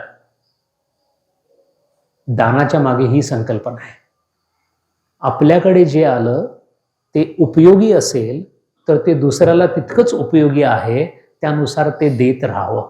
म्हणून यज्ञ, तप, दान या 3 गोष्टी जशा सांगितल्या तसे केल्या की ते जीवन जे आहे ते आध्यात्मिक जीवन होऊन जातं, त्यातला आणि संपून जातो. अध्यात्म म्हणजेच जीवन, जीवन म्हणजेच अध्यात्म, अशा पद्धतीने ते होतं. आणि एकदा का हे झालं की मग ती जी व्यक्ती असेल त्या व्यक्तीच्या भगवंताचा एक त्याला आशीर्वाद मिळतो, त्याला चित्तशुद्धी असं म्हणतात. साधन चतुष्टयाचा अभ्यास विवेक चूडामणी नावाचा ग्रंथ आहे, आदिशंकराचार्यांचा ग्रंथ आहे. आद्यो नित्यानित्य विवेक परिगण्यते. पहिल्यांदा विवेक, बुद्धी. एवढं मोठं गाव आहे, किती लोक इथं आली, सगळं गाव का आलं नाही, येणार नाही. इथं पलीकडे सांगली नावाचं मोठं गाव आहे, त्यांनाही कळालं तरी येणार नाहीत का? मागच्या जन्मीचं पुण्य. तुकाराम महाराजांचे शब्द आहेत, बहुत सुकृतांची जोडी म्हणून विठ्ठली आवडी. या जिभेवर विठ्ठलाचं नाव आपल्याला फार सोपं वाटतं, विठ्ठल विठ्ठल. आता आपण म्हटलं, समजून घ्या, शक्य नाही. असंख्य जन्माची पुण्याई होती म्हणून आज विठ्ठलाचा गजर झाला नाही होतो. पुण्याई नसेल तर हा गजर व्हावा असं इंद्रिय मिळत नाही. इंद्रिय मिळालं तर त्या इंद्रियातून विठ्ठलाचं नाव पाझरत नाही, आणि नाव निघालं तर ते भावासहित निघत नाही. आणि जर भावासहित निघालं तर मग पुंडलिकासारखी अवस्था होऊन जाते. विठ्ठल आहेस ना तू, पांडुरंग आहेस ना, थांब. त्याला अधिकार म्हणतात. असा अधिकार यायचा असेल तर साधन चतुष्ट पूर्ण झालं पाहिजे. साधन चतुष्ट म्हणजे विवेक, वैराग्य, शमदमादी, षटक आणि मुमुक्षत्व असं साधन चतुष्ट सांगतात. या साधन चतुष्टाला वाचून वाचून अभ्यास करण्यापेक्षा त्यालाच यज्ञ तपदानमध्ये भगवद्गीतेने बसवून दिलेला आहे. तो यज्ञ तपदान जो करतो तो साधन चतुष्ट संपन्न होतो. जो साधन चतुष्ट संपन्न झाला त्याला एक बक्षीस मिळतं भगवंताकडून, त्याचं नाव आहे चित्तशुद्धी. आणि ज्याची चित्तशुद्धी झाली की समजायचं भगवंतानी विजा दिला. एकदा विजा मिळाला की आता फक्त विमानात बसायचंय. त्यात परदेशात जायची परवानगी मिळाली, आणि तो देश फार वेगळा आहे. अतिशय सुंदर गूढ काव्य आहे कबीर महाराजांचं. हम परदेसी पंछी बाबा आणि देसरा नाही हो जी, आणि देसरा लोग चेता, आणि देसरा लोग चेता, पल पल डर माही भाई संतो, आणि देसरा नाही हो जी. मुख बिन गाना, त्या प्रदेशामध्ये काय असतं? मुख बिन गाना, पग बिन चलना, बिना पंख उड़ जाई हो जी. छाया धूप से सदगुरु न्यारा, हम सदगुरु के माही भाई संतो, अनि देसरा नाही हो जी. हम परदेसी पंछी बाबा, अनि देसरा नाही. त्या प्रदेशामध्ये जाण्यासाठी हा चित्तशुद्धीचा व्हिसा मिळालेला जो आहे त्याची पुढची वाटचाल कोण करतं? योगक्षेमम. त्याचा अर्थ आपण काय घेतो? माझ्या मुलाची फी भगवंत भरेल, असा भगवद्गीतेचा अर्थ नाही. तुमच्या संसारामध्ये पुढे लागणाऱ्या अडचणींसाठी भगवद्गीता नावाचा ग्रंथ लिहिलेला नाही, अडचणींचं मूळ संपवण्यासाठी लिहिलं. भगवद्गीता अडचणींसाठी नाही आहे, अडचणींचं मूळच संपवण्यासाठी केलं. अडचणच उरत नाही. आणि हे जर करायचं असेल तर चित्तशुद्धी झाल्यानंतर काय होतं? मग चित्तशुद्धी झालेला ग्रस्त तो जीव जेव्हा जन्माला येतो तेव्हा मागच्या जन्माच्या पुण्याईनुसार चित्ताची शुद्धी झाल्यामुळं सरळ उपासनेकडे लोढा लागतो. आणि मग काय होतं? लग्नाला कोणीतरी उभा करतं आणि शुभमंगल म्हणायच्या वेळेला जे समर्थ पळत सुटले, हे चित्तशुद्धीमुळे होतं. आई वडील गेल्यानंतर शुद्धीकरणाचं प्रमाणपत्र मागत मागत फिरत होते, नोकरी नाही मागितली. आमचे आई वडील गेले तर आम्हाला खायला द्या असं नाही म्हणाले. चित्तशुद्धी असल्यामुळे काय झालं? निवृत्तीनाथांना अनुग्रह झाला. निवृत्तीनाथ काय म्हणाले? मी मोठा आहे, मी नोकरी करतो, या तिघांचं पोट भरतो.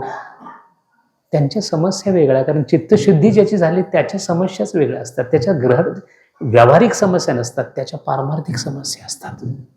आई दर्शन केव्हा देणार? उंबरठ्याशी कैसे शिव. आम्ही जातीहीन.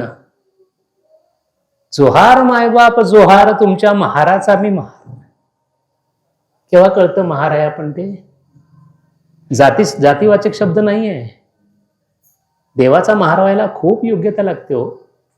सगळ्यांना नाही करून घेत देव, कारण त्या महाराला जोहार करायचा अधिकार असतो. म्हणून तो जोहार करत होते. जोहार मायबाप जोहार, तुमच्या महाराचे मी महार. तुमच्या उष्ट्यासाठी आलो. देवाची उष्टी पत्रावळी मिळावी एवढ्यापेक्षा जास्त काही नको होतं. चित्तशुद्धीचा तो परिणाम आहे. समोर आई आहे, दोन लहान भाऊ आहेत, भूपेंद्रनाथ महेंद्रनाथ, दोघं लहान भाऊ. वडील प्रकांड पंडित वकील होते. एवढं मोठं घर होतं की ज्या घरामध्ये स्त्रिया राहत असत त्या स्त्रियांना आंघोळ करण्यासाठी मोकळा हौद बांधला होता. एवढं मोठं घर, एका वेळेला 150-200 लोक जेवत होती. असं वैभव स्वामी विवेकानंदांच्या घरी नांदत होतं. विश्वनाथांचं तेवढं सौंदर्य, तेवढं ऐश्वर्य होतं. यांचं जेव्हा असं लक्षात आलं की एका बाजूला एक दक्षिणेश्वरचा फाटका साधू जो आहे ना, तो खूप बोलवतोय, आणि इकडे बघावं तर BA झालेला प्रतिभावंत. काय करायचं? कुठे जायचं? करू नोकरी करू. घेतली मास्तरची नोकरी मेट्रोपॉलिटनला, अचकन मारली. एका बाजूला पुस्तक घेतलं, स्वामी विवेकानंद शिकवायला गेले.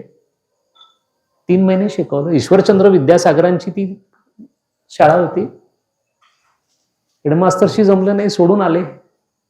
रामकृष्णानं सांगितलं, सोडली शाळा. रामकृष्ण म्हणले, मला माहिती होतं. अरे तुला ज्या शाळेत जायचंय ती कुठली शाळा, ही कुठली शाळा? या शाळेमध्ये काही नाही, तुझी वेगळी शाळा आहे बाळ. समोर यक्ष प्रश्न. भर दुपारची वेळ, मित्र बोलवायचे घरी आणि म्हणायचे, आत्ताच मी हे खाऊन आलो, ते खाऊन आलो. कोणीच विचारलं नाही, नरेंद्रा तू जेवलास का रे? 1.5-2 दिवसापासून जेवायलाच मिळालेलं नव्हतं.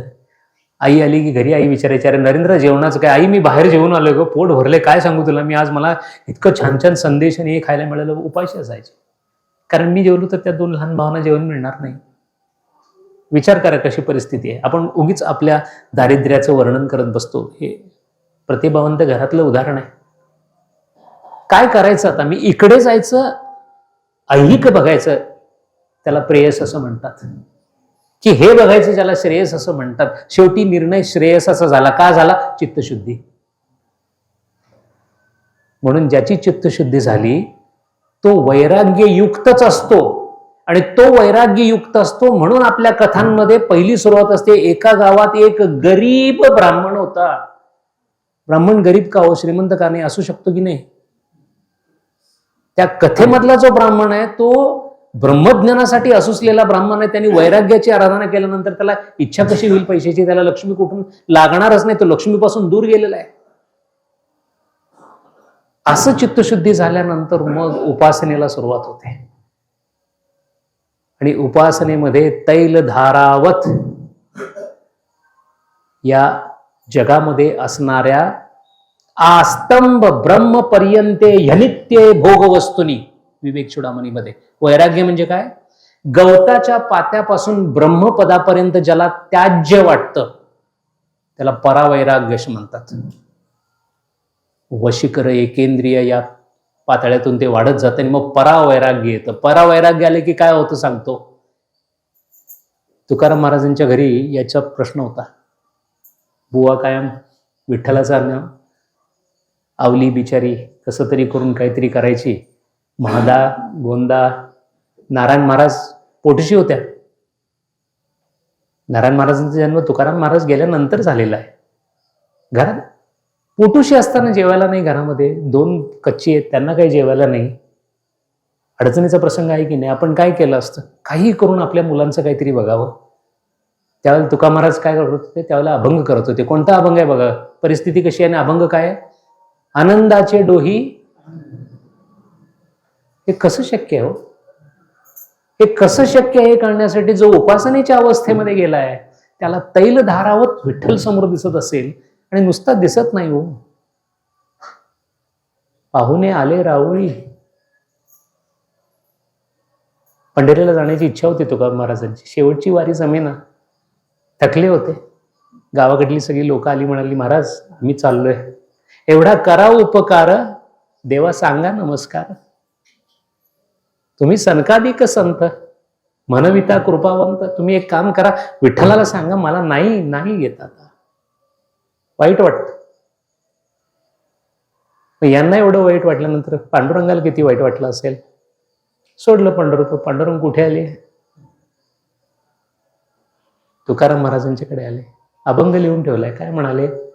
घरात काही नाही आणि केशीराज घरात, कृष्ण भगवान घरात आलेले. काय द्यावं पाहुण्याला? आपण असं सोडत नाही. दरदरीत कन्या असं लिहिलंय. पाण्यामध्ये कन्या बनवल्या, आवडीने खाल्ल्या कृष्णाने. उपासनेचं फळ आहे. उपासनेमध्ये काहीच दिसत नाही. भरला घनदाट हरी दिसे. जब मैं था तब हरी नहीं, अब हरी है मैं नाही. प्रेम गली अति साखरी, तामे 2 ना समाई. यस्तु सर्वानी भूतानी आत्मन्येव अनुपश्यत. जो सगळ्या ठिकाणी आत्मरूपाने सगळं पाहतो. किंबहुना चराचर. अशी अनुभूती जेव्हा येते तेव्हा उपासनेला बळ यायला लागतं. या उपासनेमध्ये मग जसं पातंजली महाराजांनी सांगितले तसं समाधीच्या वेगळ्या वेगळ्या अवस्थेमध्ये हे चैतन्य हळूहळू वर जायला लागतं. व्युत्थान बंद होतं. डोळे बंद असतात. नुसते डोळे बंद होत नाही, इंद्रिय बंद झालेली असतात. मन उन्मनी अवस्थेमध्ये गेलेलं असतं. उन्मनी अवस्थेतून ते अमन अवस्थेकडे जाणार असतं. त्यावेळेला सवितर्क समाधी सुरू होते. सुरुवात निर्वितर्क समाधीनी होते, मग सवितर्क समाधीमध्ये जातो. सवितर्कमधून निर्विचार समाधीमध्ये, मग सविचार समाधीमध्ये, मग सानंद समाधीमध्ये, मग सास्मिता समाधीमध्ये. आणि सास्मिता समाधीच्या पुढे गेल्यानंतर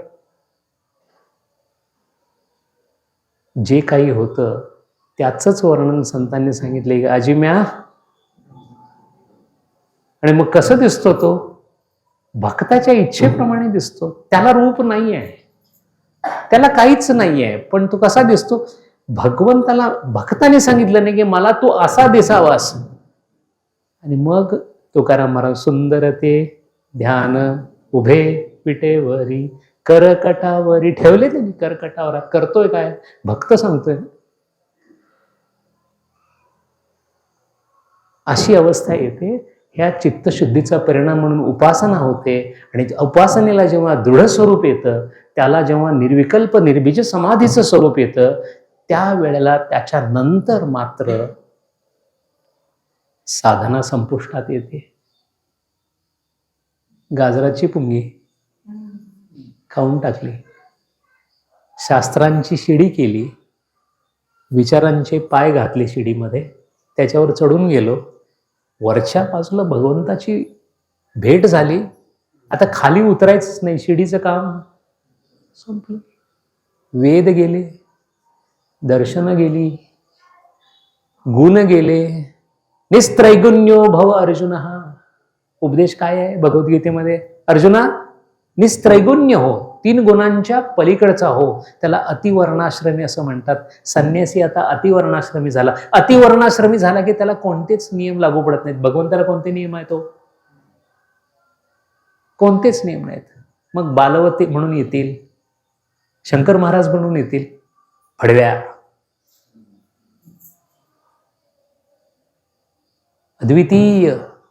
अद्वितीय नाथपंथी संत होऊन गेले शंकर महाराज.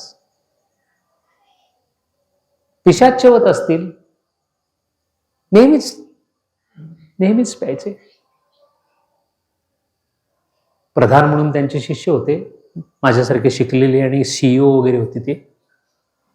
त्यांना सांगितलं असे चांगले महाराज आहे. ते म्हणले असले काय महाराज, मूर्खपणा आहे सगळे म्हणाले. तरी पण त्यांचे पार्टनर होते अशर नावाचे गुजराती, ते म्हणाले चांगले महाराज आहेत, आपण जाऊया. गेले, एकदा त्यांच्याबरोबर गेले.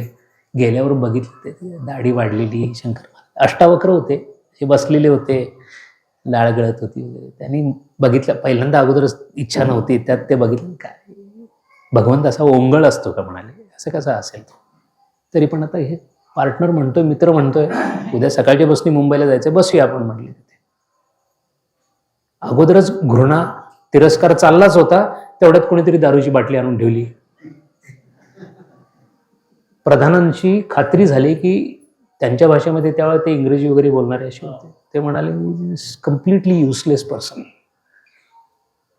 जास्त यश मिळालं की अशा प्रकारच्या गोष्टी होतात. झालं आता काय, आता बहुतेक पितात वाढत होते. म्हणून त्यांना वाटलं ते ग्लास वगैरे, महाराजांनी ती बाटलीचं टोपण काढलं आणि लावली बाटली तोंडाला. तिळपापड आतल्या बाजूला झालेला प्रधानांचा, पण एकदम त्यांच्या लक्षात यायला लागलं की आपल्याला काहीतरी होते. शंकर महाराज पित गेले, प्रधान डुलायला लागले. बाकीच्या लोकांनी ह्यांना काहीतरी दारूची बाधा झाली म्हणून आज जाऊन त्यांना झोपवलं. महाराज तिथं होते. त्याच्यानंतरचे पुढचे 4-5 तास गेल्यानंतर जेव्हा ते उठले, तेव्हा परत आले, तेव्हा त्यांनी त्यांच्या मित्राने विचारले, तू असं का करत होतास? ते म्हणाले, मलाच काही कळालं नाही असं का करत होतो. पहिल्यांदा मनामध्ये शंकेची पाल चुकचुकली की काहीतरी गडबड आहे. तरी पण म्हणले काहीतरी मंत्रतंत्र काहीतरी असते. त्या काळामध्ये स्वित्झर्लंडला गेले होते प्रधान. स्वित्झर्लंडहून जर्मनीमध्ये ते विमानाने येत होते, आणि त्यावेळची जुनी विमानं अजून अगदी विकसित नव्हती.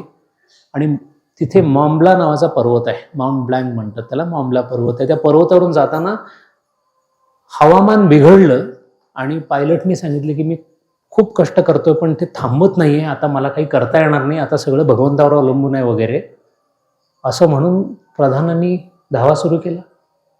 देवावर काही विश्वास नव्हता म्हणून असं सहज बाजूला बघितलं तर बाजूच्या खुर्चीवर शंकर महाराज. त्यांनी बघितलं की डोळ्याला आपल्याला किंवा भीतीपोटी काहीतरी झालं असेल. विमान नंतर व्यवस्थित उतरलं, बघितलं कोण नव्हतं तिथे. परत त्यांच्या लक्षात आलं की आपल्या मनामध्ये या सगळ्या गोष्टी आहेत, त्याशिवाय असं होणार नाही. तिकडून तडक आले, पुण्याला आले. शंकर महाराजांच्या समोर आल्यावर म्हणले, भडव्या का रे घाबरला होतास विमानात?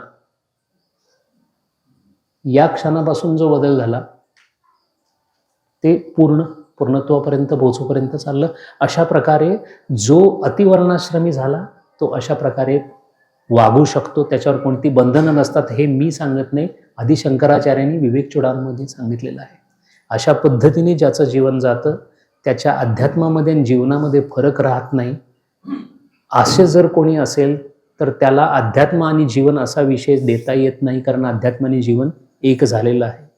अशा प्रकारे तुमच्या सगळ्यांच्या आध्यात्मिक प्रगतीमध्ये महाराजांच्या आशीर्वादाने उत्तरोत्तर वृद्धिंगत हो, अध्यात्मामध्ये आपली प्रगती हो, आपण सर्व ज्या स्रोतापासून आलो त्या स्रोतापर्यंत आपण सर्वजण पोहोचू, अशी त्यांच्याकडे प्रार्थना करूया ज्यांनी आज हे घडावं अशी इच्छा व्यक्त केली. त्याची इच्छा, हे माध्यम आणि ऐकणारे महेशाचे मूर्ती असा अनुपम सोहळा महाराजांनी घडवून आणला. त्या महाराजांना शतशः प्रणाम.